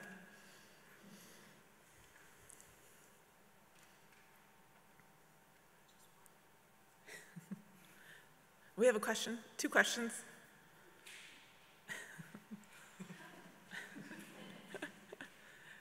Here, we'll go, stop the link first. Could I see the raw data that was? Yeah, if we can go back to the demo and back to the browser, and then there's a raw data link at the top. I think you opened it. It's like the next tab. Yeah. Yeah. Oh, so this is the SQL database that you created and work on. And the nice thing is if you click on items, you'll see the raw item records, but the other records, and so you can see there's one issue we didn't have to deal with, time to deal with this week, which is normalizing multi-value columns. We have an answer for that, it's just not ready yet. But basically, at the top there's a SQL query builder there, so if you wanted to, you could filter things and just do arbitrary expressions for how to group or coalesce things. So like one simple example, we use this when we were just looking at the data, is we have data coming in from a number of sources, and depending on what you might want to use as the title for an item, the answer can vary depending on where it came from and what metadata it had. And in the SQL query, we could just say, pick the first of these that isn't empty, and pull that in. And that makes it easier to give somebody a link that shows them things and not have to explain, oh, well, for items like that, go look over in this column, otherwise look, you know, we can just cut that out. You've done that work once, you don't have to think about it again. If we go back and click on either the geography or location columns, these are also specific things that were present in the data set. And so one of the nice things, we were able to geocode them, and then the viewer that we're, go back one more screen here to the main list of all the tables. And click on either location or geography there. This allows you to view those directly. It also just puts them all on the map for you. So this is a great way. We were able to do the data QA while the main viewer was being worked on, because somebody else can go look at that list and say, do we really have an item from this location? Or confirm that the thing we got out of the subject list for Salisbury was that Salisbury, Maryland was what it geocoded to, but it should have been North Carolina. And those are the kind of issues that you have for any data set like this, where we're trying to link a non-precise entity to a real value. And that was great being able just to let somebody else do that independently. And this is, I think, kind of a nice example, because you could also explore this. You could click on any entry in that subject table and it'll show you which items it's linked to. So if you wanted to do some sort of filtered query or just browsing around that we didn't anticipate, that's there as a safety mechanism before you get to the point of, well, now you have to load the data and query, build your own tool to query it. Great, thanks. One more question? Is on a scale from first base to home run, how fun was this? Yeah. If this is all I was working on this week, definitely a home run. I'd say a triple. It was really great. I work for OCIO here at the library, so I don't get to work with the labs team all the time, but it was really wonderful working with a really enthusiastic group of people. Having Chris on the team, everybody just worked really well together, and that certainly makes it more enjoyable. It was also really fun to go from having nothing to having a functional tool, and having that tool validated by users, listening to them say how useful it would be, how they'd use it in their classroom, how they'd find things they didn't think they'd be able to find, and all that kind of stuff. So it was definitely a great week. Thanks. Okay, all right, yeah. I'm just wondering if you have a data visualization of the number of baseball puns used throughout the week? We have a running list. Yeah, I think our Courtney, who's been leading our communications, has utilized almost all of them, I think. But that is, yeah, that's a sub-goal of the week, is to just all baseball idioms all the time. All right, any other questions? All right, if there's no more questions, then we will break for lunch, and then we are back here at 1:15. We will have a great panel discussion with some baseball experts, scholars, and fans, and we hope that you all come back and ask your questions. So we'll see you at 1:15. Hello, and welcome back to our Inside Baseball event.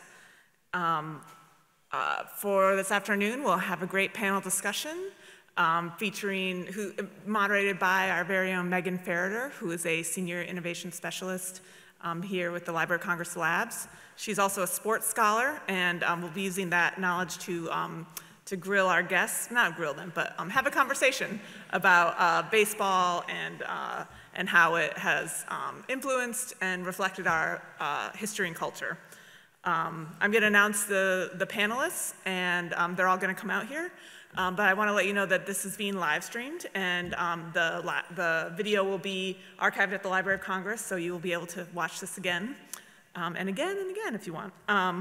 So first, the panelist, Jordan Ellenberg, is a mathematician and author, and he uses math to uncover the hidden patterns that guide our daily lives.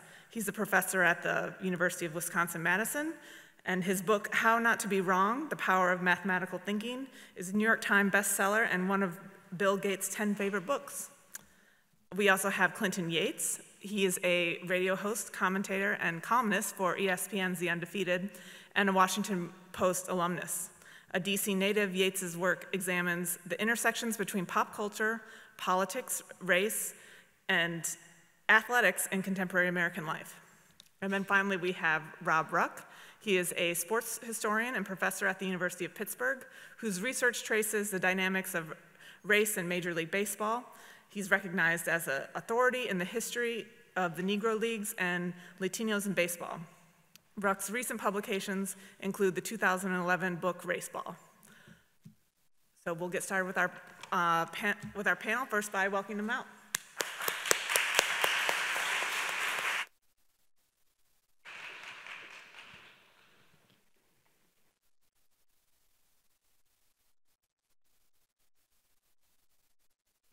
I think it only matters so we're not so close to each other that we can't hear each other afterwards.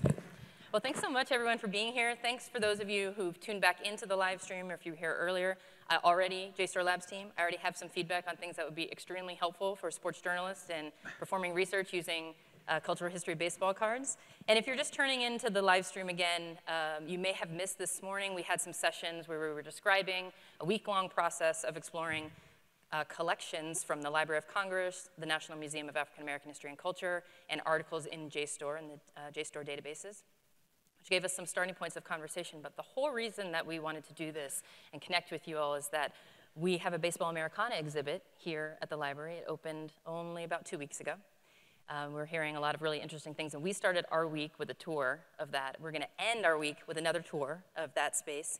And we heard from the docents that some of the themes that they are emphasizing and the stories that they're telling are around convening community and paralleling America's history. So I wonder if, Jordan, you wanna lead us? I'm gonna step up to the plate first here. Okay. And don't worry, we'll talk about some language and baseball idiom as well. What are your thoughts around the ways that baseball brings people together? Well, yeah, I guess it's like batting practice, right? I'm like coming first to the plate before we, So, and it was also a little bit of a softball pitch. Yeah.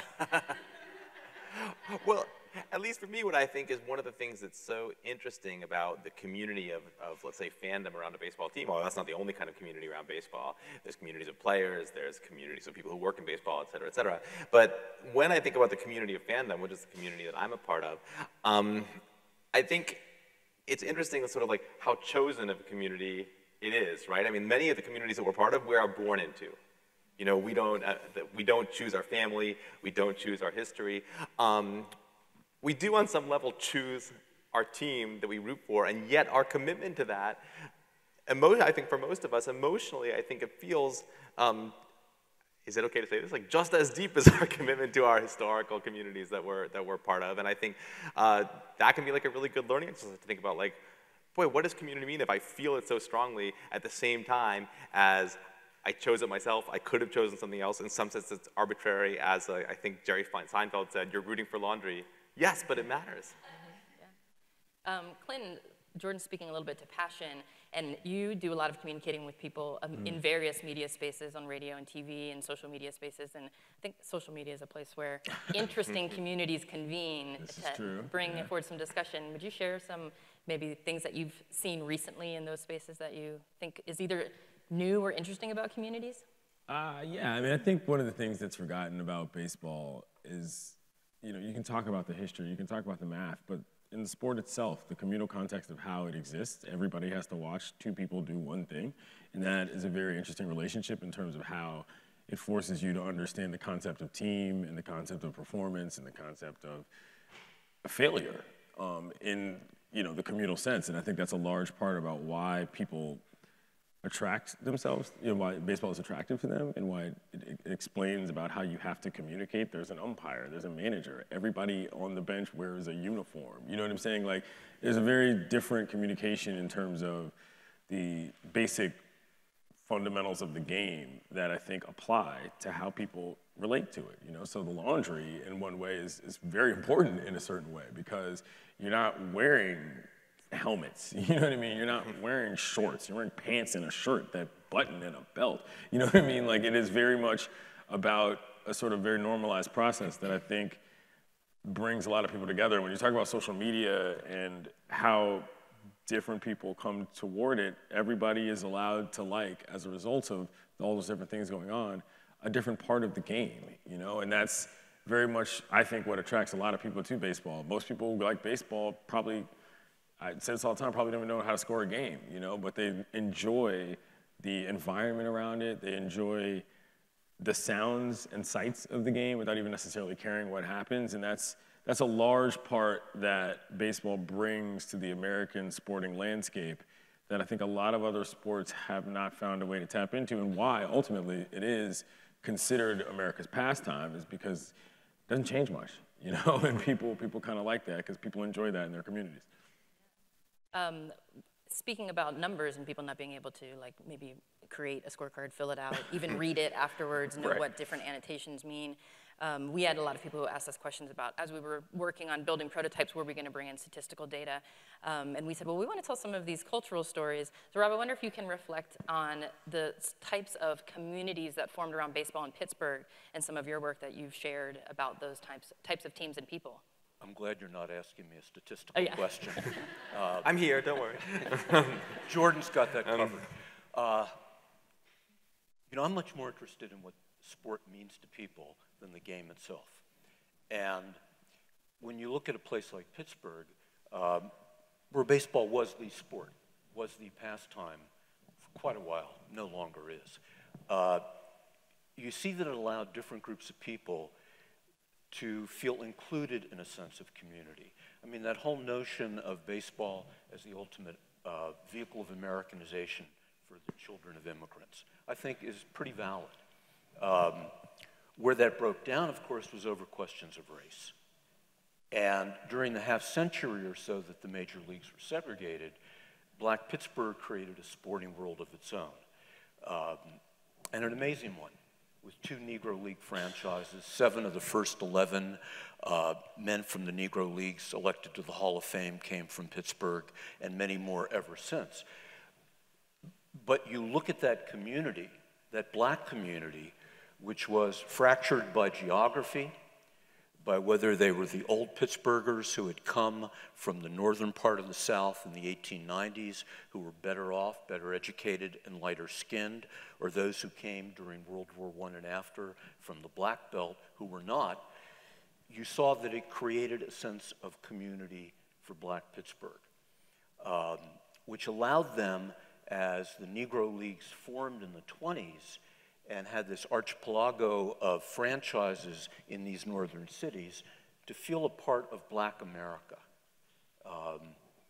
And I think that had a profound impact on the ability to build cohesion and a positive sense of collective self, which lasted for quite a while. Thank you very much for sharing more about that. During lunch today, we talked a little bit about, Clinton let us out on this one, describing the ways that professionalization of major league sports may make the sport less enjoyable.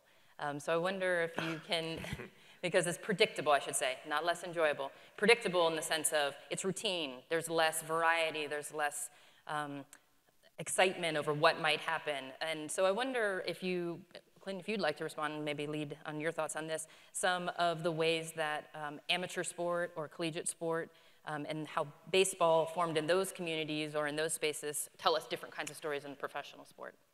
Yeah, I think that's actually a large part of why the sort of regionalization of baseball has led to the sport at the highest level not being as popular as other leagues, is that Major League Baseball acts like they're the only form of baseball that exists, when in reality, you look at somebody like me, I grew up playing baseball. I played in RBI here in DC. I can name you within a couple relay throws, 10 fields I've played on in the city, and that is what baseball is to me.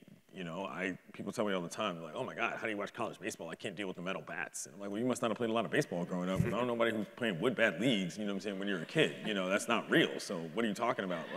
And so what I'm saying, the reason I bring that up is because it's important to understand that what you're referring to in terms of the Negro Leagues and how that sense of community came together was about more than just achievement at the top. People played because they liked playing baseball, and that's what's cool about it. You go to a high school game, people show up because the kids are there to play. They don't plan to go to college. They're not trying to necessarily make the pros. They enjoy spitting seeds and talking trash with their friends, and they enjoy hitting the ball and picking it up and putting it down. And so if your only sort of understanding of what the game is exists from just the top level down, you're really selling yourself short on a lot of what the community of baseball is. That's why I go to so many minor league games. It's why I liked coaching baseball, because you're involved with it on a community level that is more than just about the achievement, the contracts, the trophies, and the TV time. And that ultimately, to me, is what gives back a lot more than any nonsense I see on television. It's knowing the people I know from the game and what I was given as a human in terms of understanding what it took to, make it work. And that's still something that sticks with me. I mean, if I can jump in on that. Of course. I mean, right, so that is one thing. I mean, because I spoke to it to the start from this kind of top-down point of view, but it's very true that, if you're a fan of your favorite sitcom or something, you're not going to set up 4 TV cameras with your friends and make your own sitcom at home, right? I mean, there's the only way you're going to experience it is through the professional version. Turn on YouTube, man. No, it's probably more now than before, but as you say with baseball and with respect to regionalization, I grew up in Maryland, and hardly anybody I knew played Little League. Now I live in Wisconsin, and what I've learned is, my son plays, and I go there and there's parents there whose kids are not even in the game. People in Wisconsin they'll just drive down to the Little League field because one of your neighbor's kids is going to be there, and you're going to see people right. Or something like that. I mean, so I think it is really different in different parts of the country, and there you see this extremely organic kind of fandom. Well, I shouldn't even call it a fandom, but an organic involvement with baseball and if you think college baseball is unpredictable, watch the 12-year-olds. That's a different story entirely. I mean, tell me about it, man. I'm thinking of 2 different lines of thought, so I'm going to put them together in the same space, which is I've heard a little bit of mention here about some of the artifacts or objects of baseball, some of the things that are metal bat versus a wooden bat, the uniform that you wear, what you're representing. And in some of our work at the library, we're looking at these collection items. We're thinking a lot about the data, but there's also the representation of those items as an image. What does that show us? And I wonder, Rob, if you can share or reflect on how some spaces of baseball or items or objects of baseball are changing and how that connects to the types of the forms of baseball that we see played today or as other people have played in the past. Most of the work I've done on baseball has been in the Caribbean or in black communities, looking at baseball pretty much before integration. There are virtually no artifacts.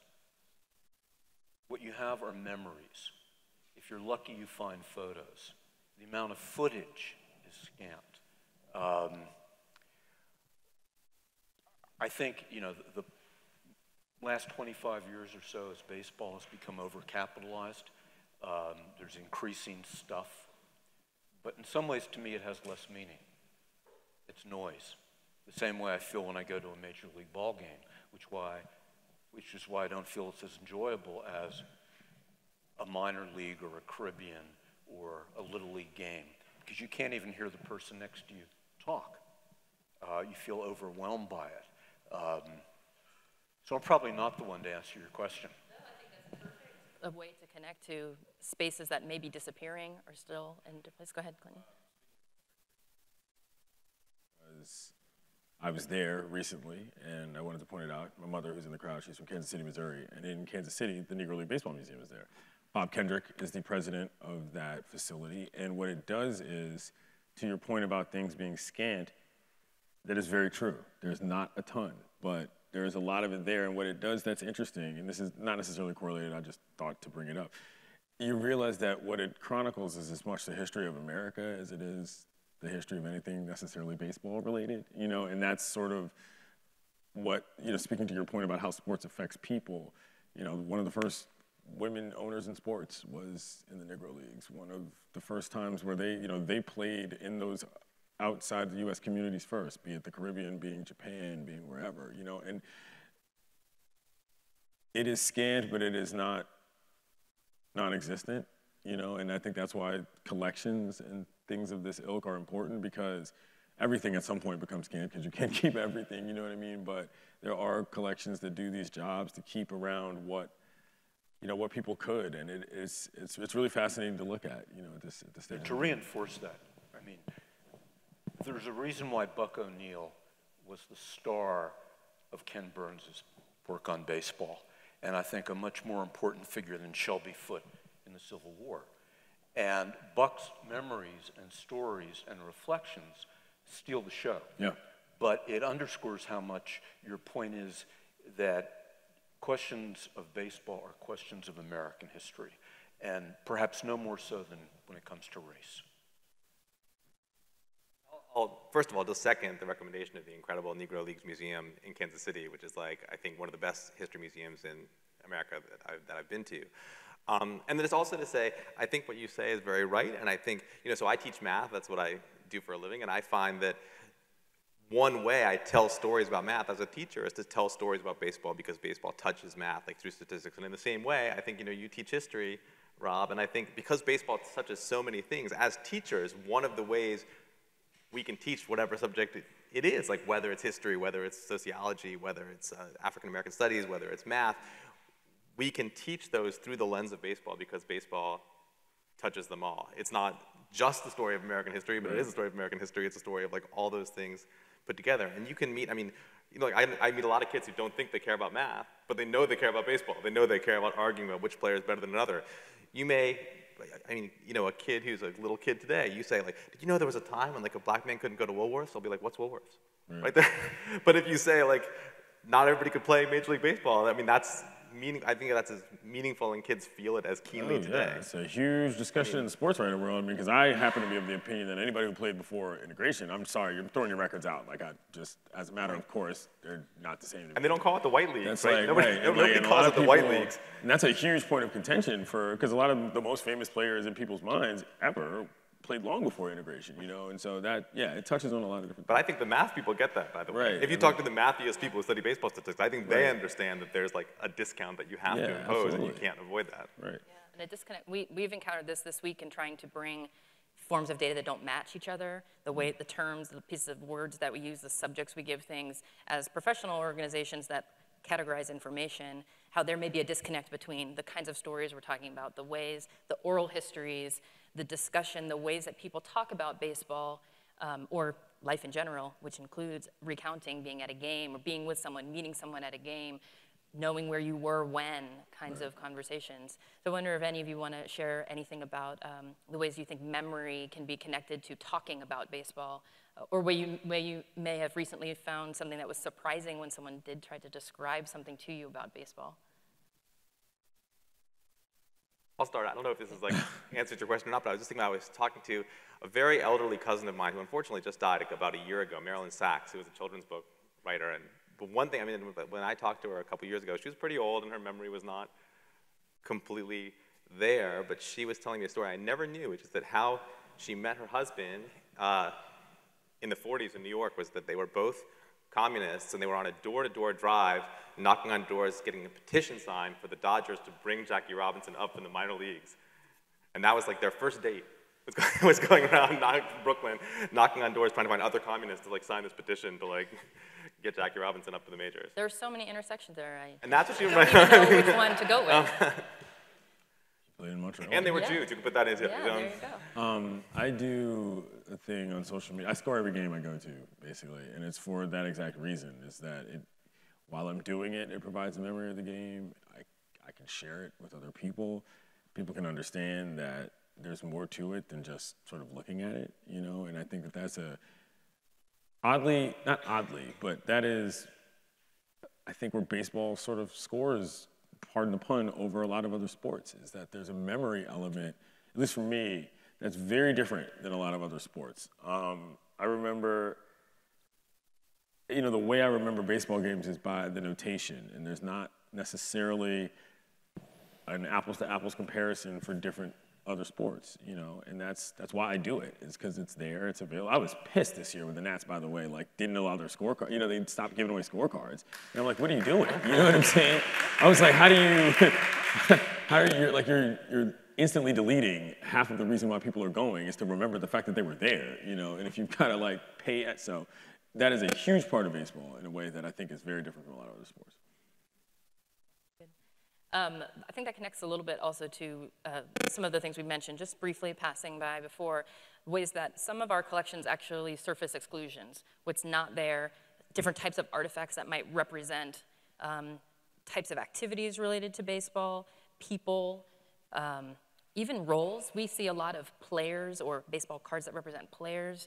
We have some managers' papers, we have oral histories, but we don't necessarily have all the stories where people are reflecting specifically on their experiences of baseball.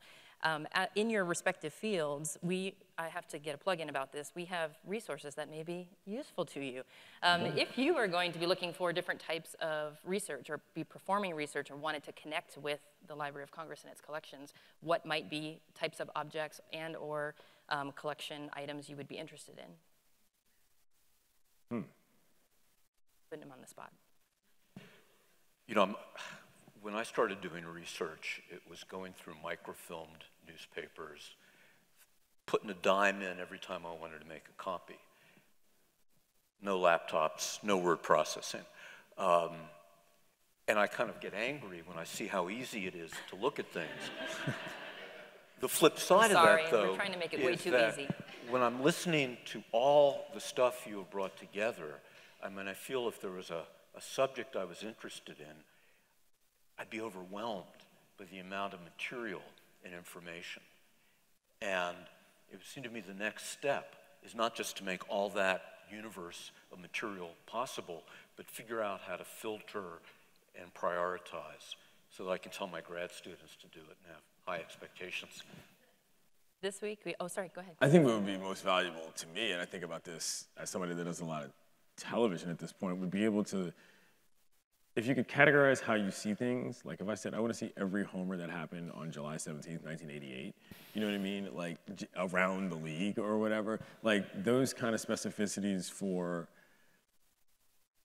visual, even audio, even if I could listen to them, you know, radio calls or whatever, like that to me would be cool because you could, for whatever reason, the way my brain categorizes things, like this day in history kind of stuff really speaks to me, you know, and that to me would be a very valuable resource to know, like, you know, what was happening on this day in the world, never mind in a ballpark, and can I look at them all in the same space and sort of compare them and go from there as to how I looked at the rest of the globe, you know, that to me would be really cool.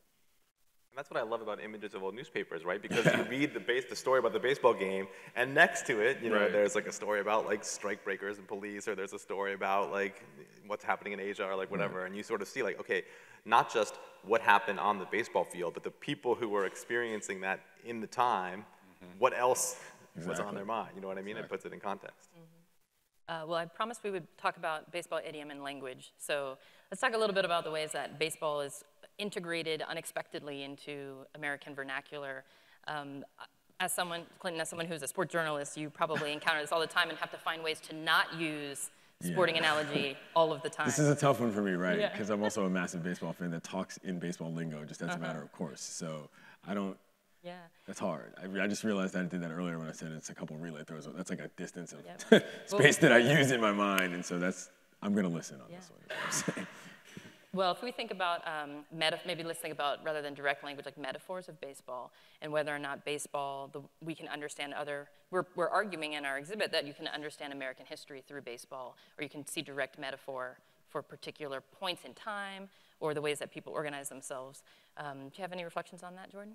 I mean, I want to say that in some sense we're like the exact wrong people to answer this question, because like we're immersed and we hear those words and that language is alive for us, so we know what's being referred to. And what I suspect is that for a lot of Americans in 2018, they will say 3 strikes, but they may not even know that that refers to, or maybe, I mean, what I would compare it to is the way I feel. Think about how much of our language is governed by nautical metaphors. And you know, you say like somebody's 3 sheets to the wind, like I don't know what the hell that means. Like I feel like the sheet was probably something that was like attached to the boat, and then there was like wind. I mean, maybe a mast was involved. Right. Yeah, like there's no way that doesn't have something to do with a boat. But like that's, you know, that's fossilized language to me. That's gone. And maybe if there's like any sailors in the audience, they can like tell me what it means. But I think, to be honest, I think for a lot of Americans today, a lot of that baseball language is probably like that. They're sort of like dimly aware it has something to do with baseball.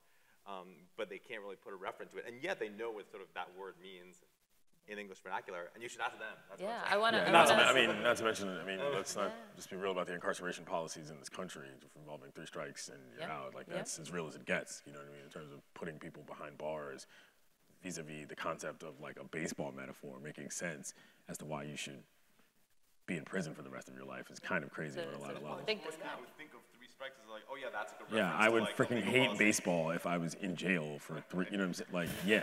Like, because that's, you know, but whatever, that's sort of a different discussion. But yeah, I mean, that's, to me, that's drilling down as far as you can go for taking away people's freedoms based on the notion of what happens when you're in a batter's box as determined by an umpire based on a pitcher and a catcher and whether or not you swing. Like, that's crazy. Picking up on a little bit of a thread that you had there, Jordan, of you not being the right people to ask, I disagree. I think you're the perfect people to ask these kinds of questions. But I also wonder if you can, kind of related to what you both are talking about of being taking baseball out of its context, and there's, this could be a slightly controversial view, or it could be something you think is true, this idea of a decline of baseball as America's pastime, or that should it still be America's pastime? I don't think there is a national pastime anymore. I mean, I think that sporting interests are fractionalized. Clearly, the NFL is the most successful economic sporting league in U.S. sporting history. Even that could be at some sort of existential crossroads for a number of reasons. You know, I look at my students, and I've been teaching the history of sport since the late 70s at the University of Pittsburgh. And it was easy to discuss baseball and to have that common shared knowledge. And I think Jordan's point is right on the money.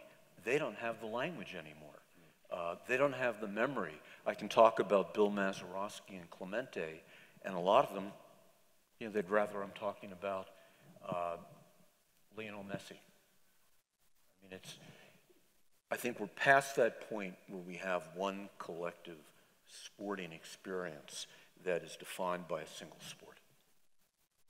I'll tell you this, though, and this is something that I don't know that I know that a lot of Americans take for granted. If you go to another country and you throw something to somebody, they will likely take it as an assumption that you were throwing it at them and not to them.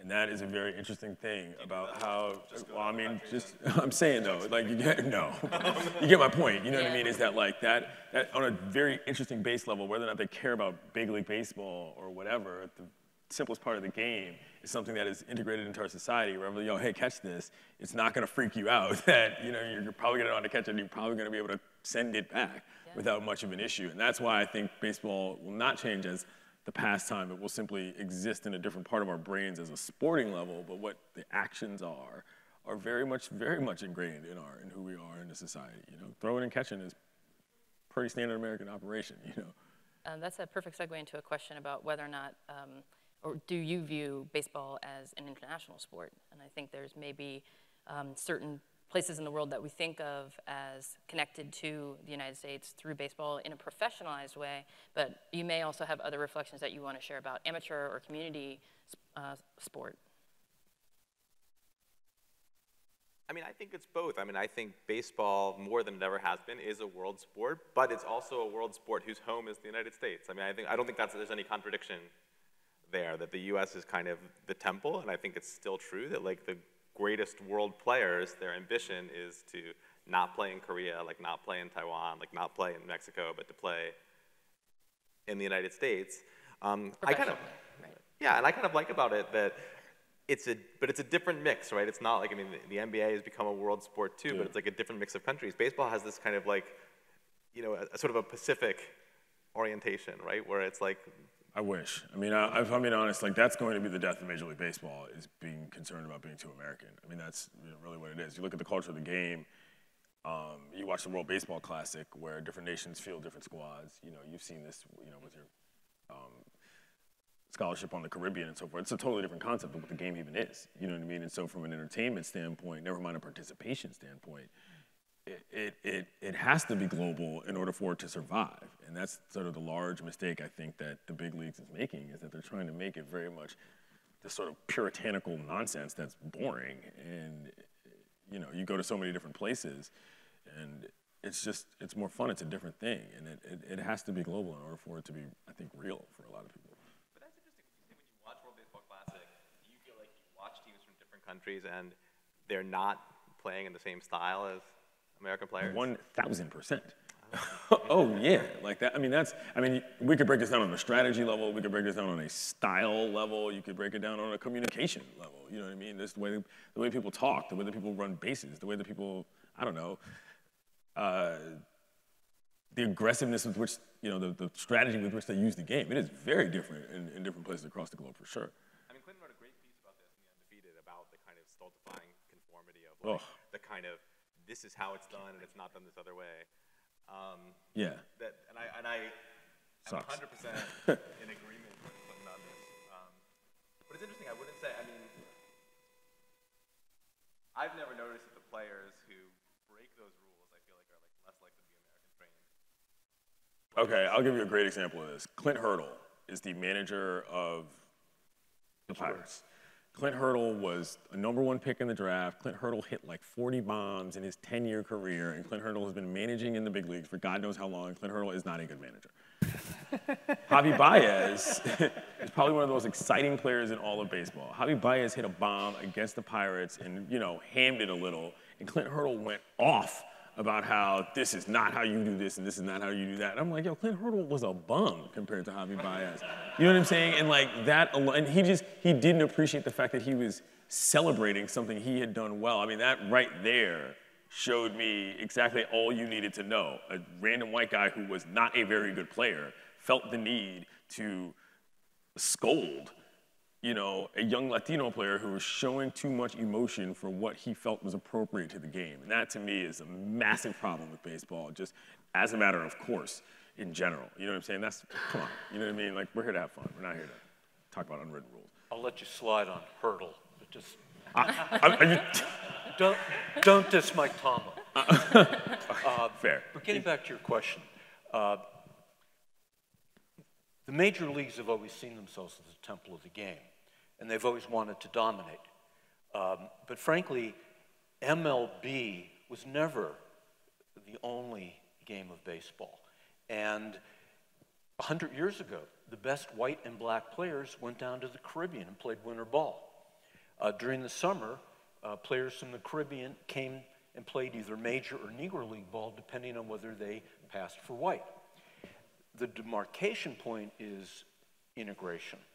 And in the years after that, particularly with the expansion of different media and the ability to broadcast, the games in the islands and in Mexico have been increasingly sucked into MLB's commercial orbit. And that's what I think is deadly. I agree with you totally about the style. I mean, a Cuban game, a Dominican game, a Nicaraguan game differ from MLB. But what's even more fun is the style in the stands, where it's just not piped in music all the time, or, you know, pierogi races. It's just real action, and it's a far more exciting experience. That might connect back to this idea of community and experiencing a game. You mentioned, we've heard this a couple different times in the conversation. We've talked about coming together in a sandlot style and how people share information or connect with one another, or the way they anticipate or plan their runs to the bathroom or next snacks because they know what's coming up ahead, or they want to get on the camera if they're in a professional sporting space. So what are some of the ways that you think baseball might provide? Jordan, I'll maybe ask you to speak to this.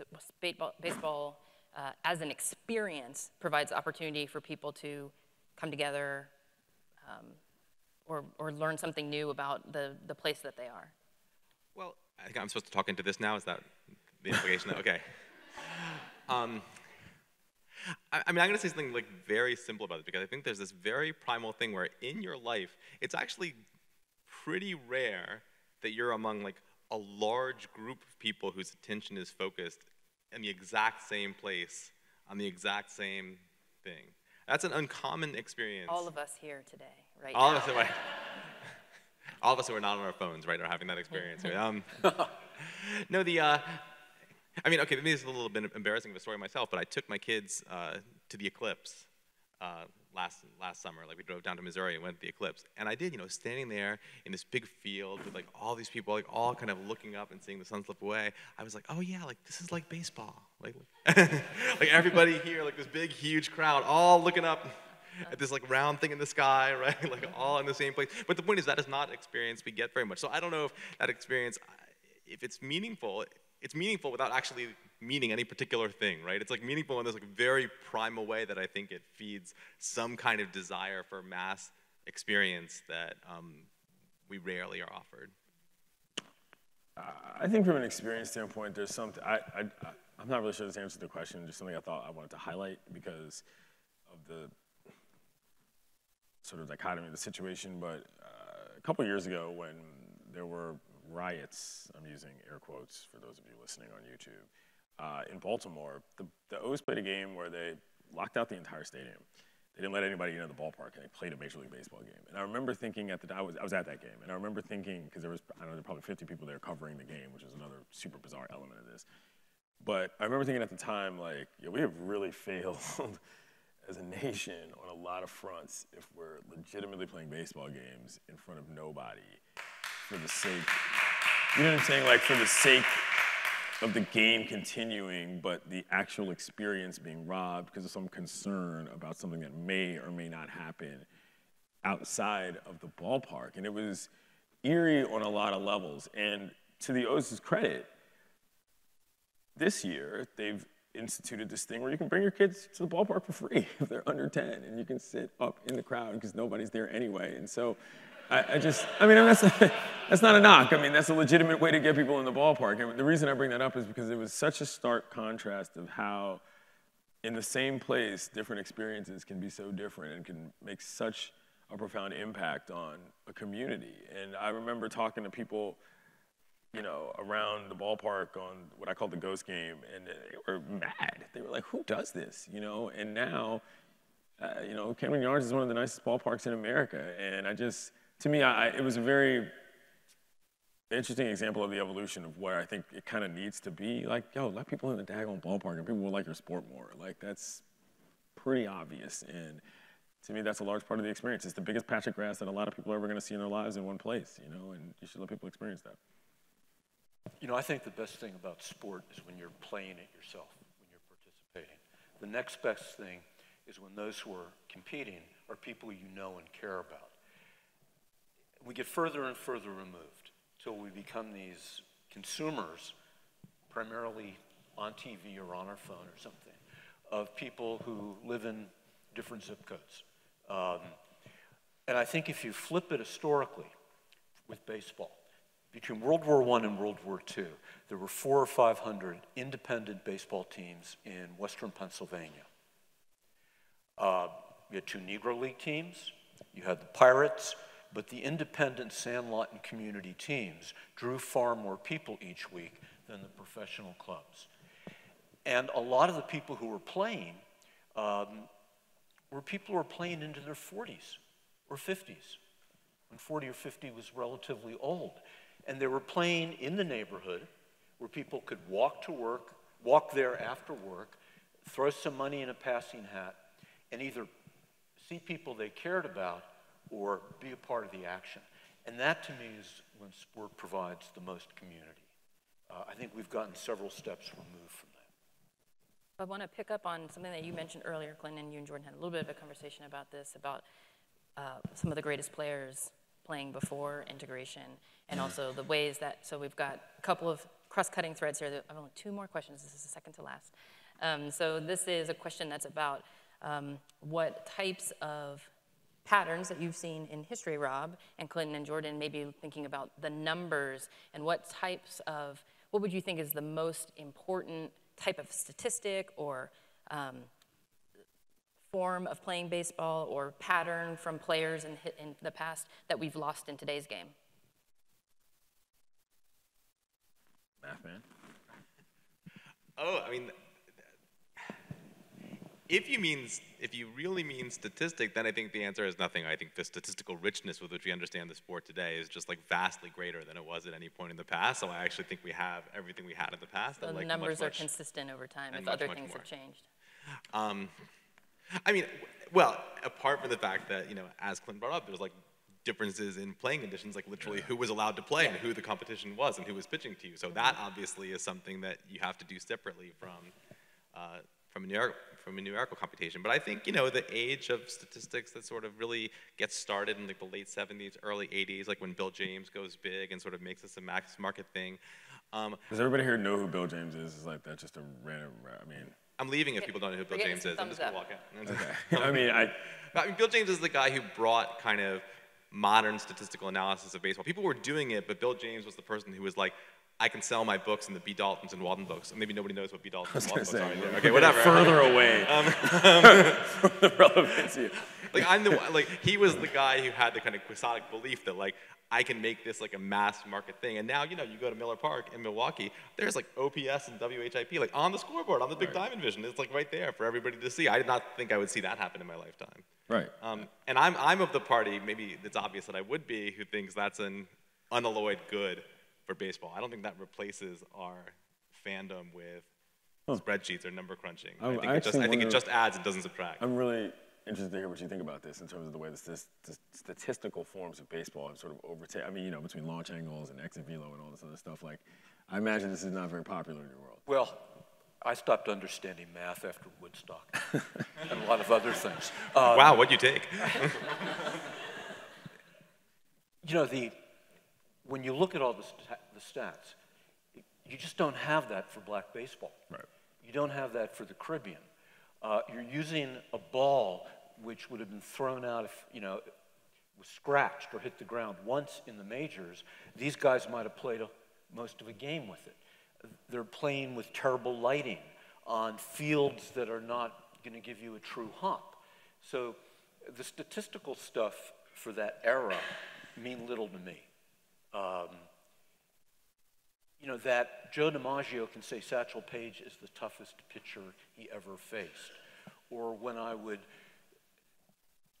talk about the Negro Leagues in Western Pennsylvania and have guys who played for their coal miner team, white guys, stand up and tell me how proud they were that Josh Gibson hit a home run off them. Right. That resonates with me. The stuff you see in box scores from those days, it's shaky stuff.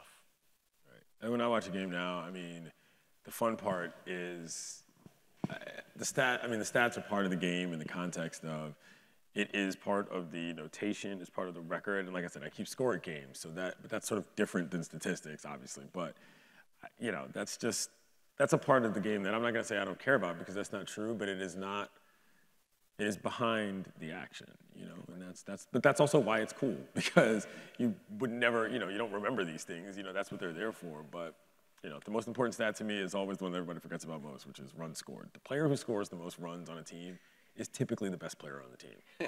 Just so you know that. Yeah. Actually, can I kind of, want to kind of, can I follow up on that question too? You may, of Am course. I allowed to like usurp momentarily? Yes, go for it. No, because I think when I think about what's different about the way that fans today experience baseball, I don't think actually the new regime of statistics makes that much difference in how, I think, as you say, what people are watching when they watch the game is does the guy cross the plate or not? Like, that's what they're watching.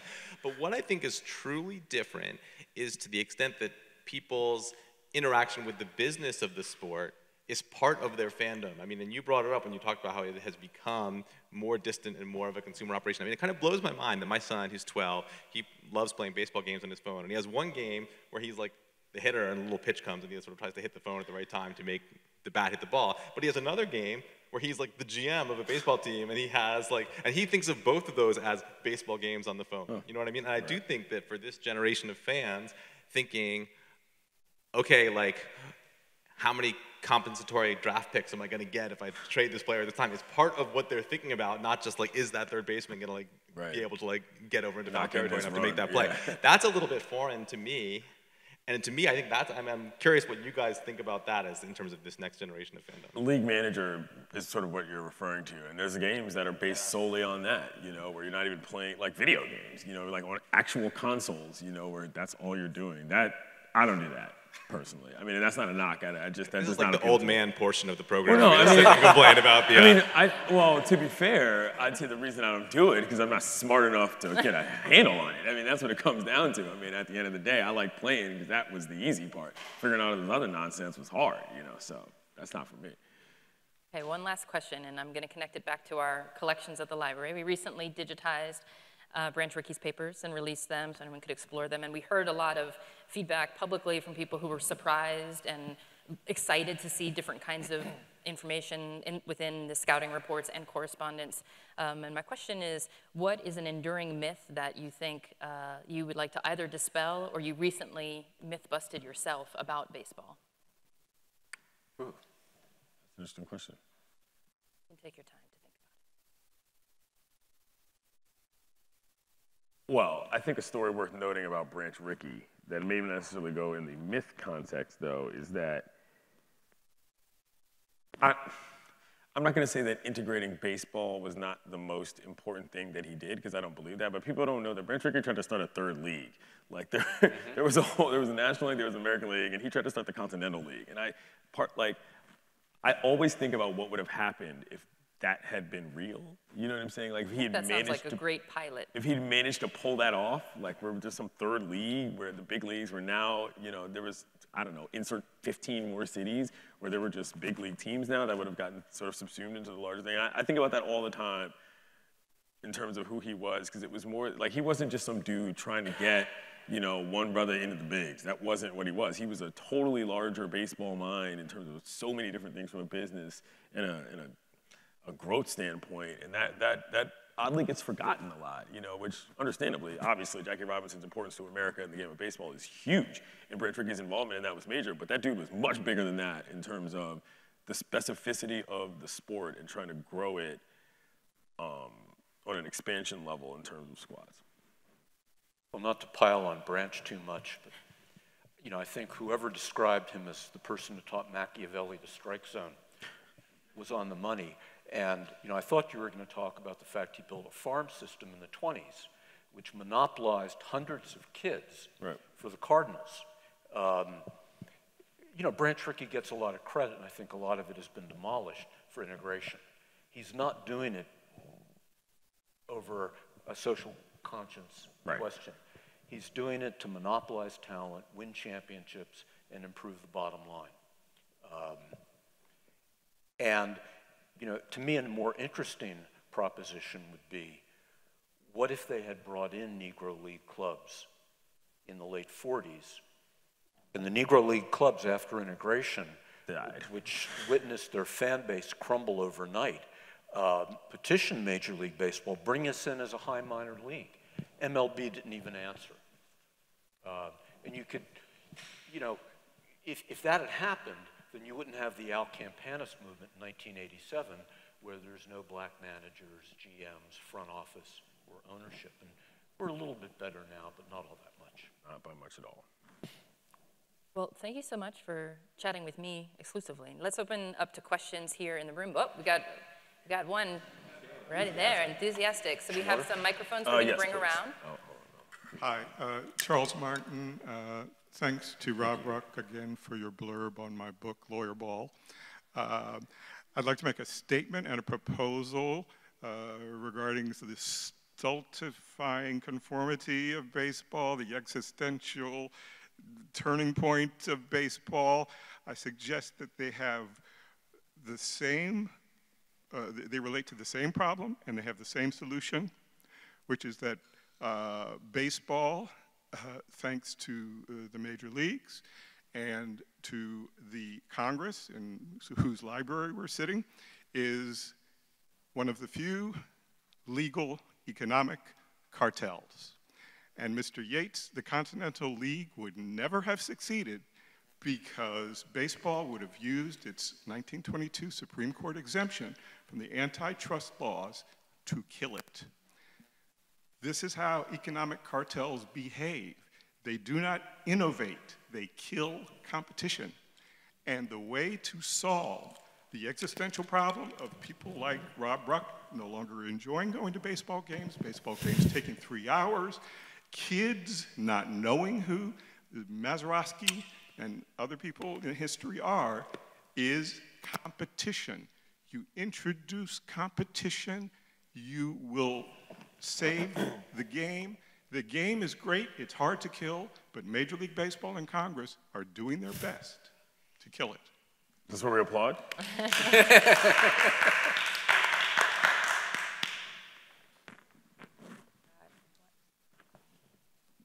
Hi, this is Kate Ward. I was just wondering if you ever think that we'll see a woman play in a non-exhibition Major League Baseball game. No. And I think the reason for that is because I would rather just watch women play baseball against other women than I would necessarily some, notion of egalitarianism through competing against men. I have a huge issue with that on a lot of levels, mainly just because, for example, Serena Williams is my favorite athlete of all time. And when I say that she's the greatest tennis player of all time, people are like, you mean for women, right? And I'm like, dog, that's not, first of all, no. And secondarily, that's not what that is, and I would like to see more opportunities for women to play baseball, period. And if it has to come only in the world, in the framework of doing it against a man, that's a major problem for me.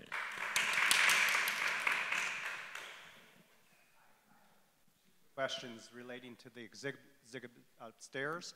The first question is, the exhibit really focused a lot on the evolution of baseball, and I was wondering what the panel's position was on the current changes in the baseball rules, whether it be raising the mound as 20 years ago, or introducing the DH, or even the new rules that they're trying to speed up the game by introducing different things. As a historian, or as an ESPN commentator, or as a mathematician or statistician, how does that change the game each time they introduce a new rule, or does it change the game for the better or worse?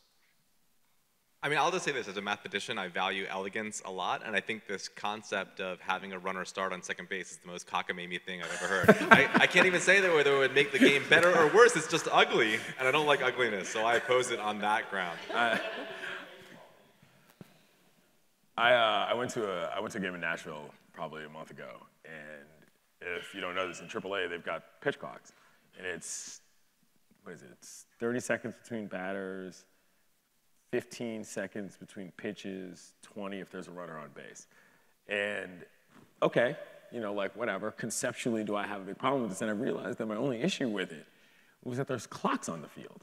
And the huge cool part about baseball is that there's no daggone clocks. That's the whole point. And there's 3 or 4 clocks around, so there's this sort of constant countdown happening in your mind, which was a little bothersome.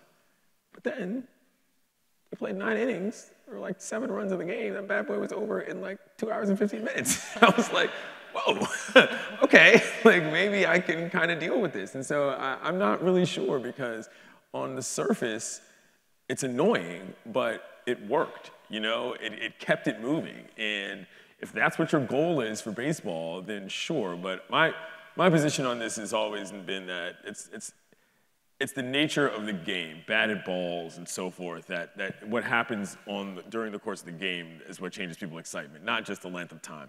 Inserting 7 dudes between the 6th and the 9th for matchups is annoying. You know what I mean? Like that is far more aggravating than just the amount of time it takes. It's that you're constantly stopping and starting, and what you're getting as an action is not, in fact, that exciting. That to me is a larger issue, is that people don't actually like what's happening, not necessarily how long it's taking at any matter of time. Okay, we have time, I think, for, oh, sorry, Jordan. Say one more question if it's quick, and maybe another one after that. Okay, I'll try to make this quick. Do you think that the owners' preoccupation with making money in the major leagues especially has limited the availability for families, and obviously it has, to go to the game, but the importance of going to the game, having the same experience as somebody like me that grew up and is 50 years old now, would go to the game and end up behind home plate, even though I bought a ticket out in the outfield. And now if you try to go to it and do that now and have that same experience and actually hear the communication between the dugouts and the umpires and the batters and stuff, is just, you don't have the same experience when you go to the game and you go with a family of 4 to a game. I'll say this, one thing I think modern baseball is doing right, and I'm interested to hear your takes too, is that I think the modern baseball stadium, the cheap faraway seats are really good. And that was not true when I used to go to Memorial Stadium as a kid in Baltimore. I go to Miller Park now, or I go to Camden Yards now. I like buying expensive seats sometimes, show off my kids, whatever, but like if I sit in the bleachers, it's still, you really feel in the game, and I think it was a way that was not as true in the older stadium. So in that one respect, I actually think they're doing more to equalize the experience. People play more and people play less. That's an excellent point. I hadn't ever really thought of it that way, which is that the stratification between the best and the worst is not necessarily that different. You know what I mean? I hate sitting behind the plate. For me, it's a bad view, and I'm not, you know, you're looking through a net. Like I don't actually like that seat, but I do think there's something to be said about the family experience. But then again, when I go to baseball games, like I really kind of only see families. Like I don't, you know, I'm not really sure what the other side of that complaint is, because while yes, it is extremely expensive in the basic context of the value of $1, like I don't know who else is going to ball games. You know what I'm saying? It's not like people are just walking in off the street that much necessarily, outside of, you know, random businessman specials or whatever, which, by the way, I still never understand. Like, businessman specials, like, what? Why is it called that? You know what I mean? Dudes leaving their, like, what is this? You know, that's such an, talking about antiquated terms. That is an antiquated one. But I guess what I'm saying is that there are still a lot of families going to ballparks. And, you know, without delving into the intense economics of why it costs so much to go to games, you know, it's still a fun experience. And that, to me, is hard to evaluate. Like, if you don't like it, you don't like it. But if you go there, you're probably going to have a good time. And that, to me, is, I guess, effectively the most important thing overall. No? I mean, does that make sense? I would just add that I think that the smart franchises and the smart sports are cultivating kids and building them as fans. And I've seen the Penguins do that in Pittsburgh by making a large block of tickets available at moderate prices to college students. And the success of the team has helped. But, you know, I think, for example, in the Dominican Republic, where you go to San Pedro de Macorís, and before a game, you'd see 30 or 40 kids seated on the outfield walls with poles, with nets at the end to try to snag balls. And they become lifelong fans in the process. I think we will wrap up here. I want to thank everyone for joining us in person and also on the live stream, and especially thank Jordan, Clinton, and Rob for spending the afternoon with us. Thank you. If you are watching, we will be archiving the live stream and make that available to you. We encourage you to visit the, what's that? Forever on YouTube. We also encourage you to visit the exhibit if you haven't seen it yet, and I think I will pass back over to Abby to wrap us up here on this event. Thank you.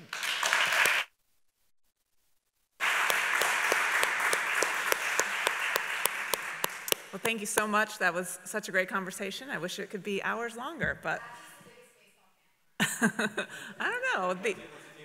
The Tigers. Transition year, it's fine. Or decade. Yeah.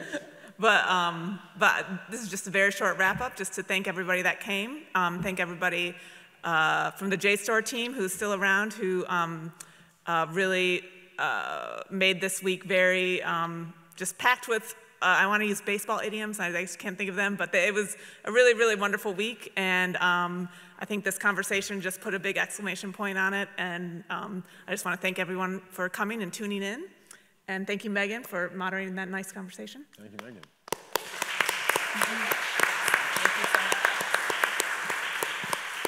And go see a baseball game, and go to the library. Okay. This has been a presentation of the Library of Congress. Visit us at loc.gov.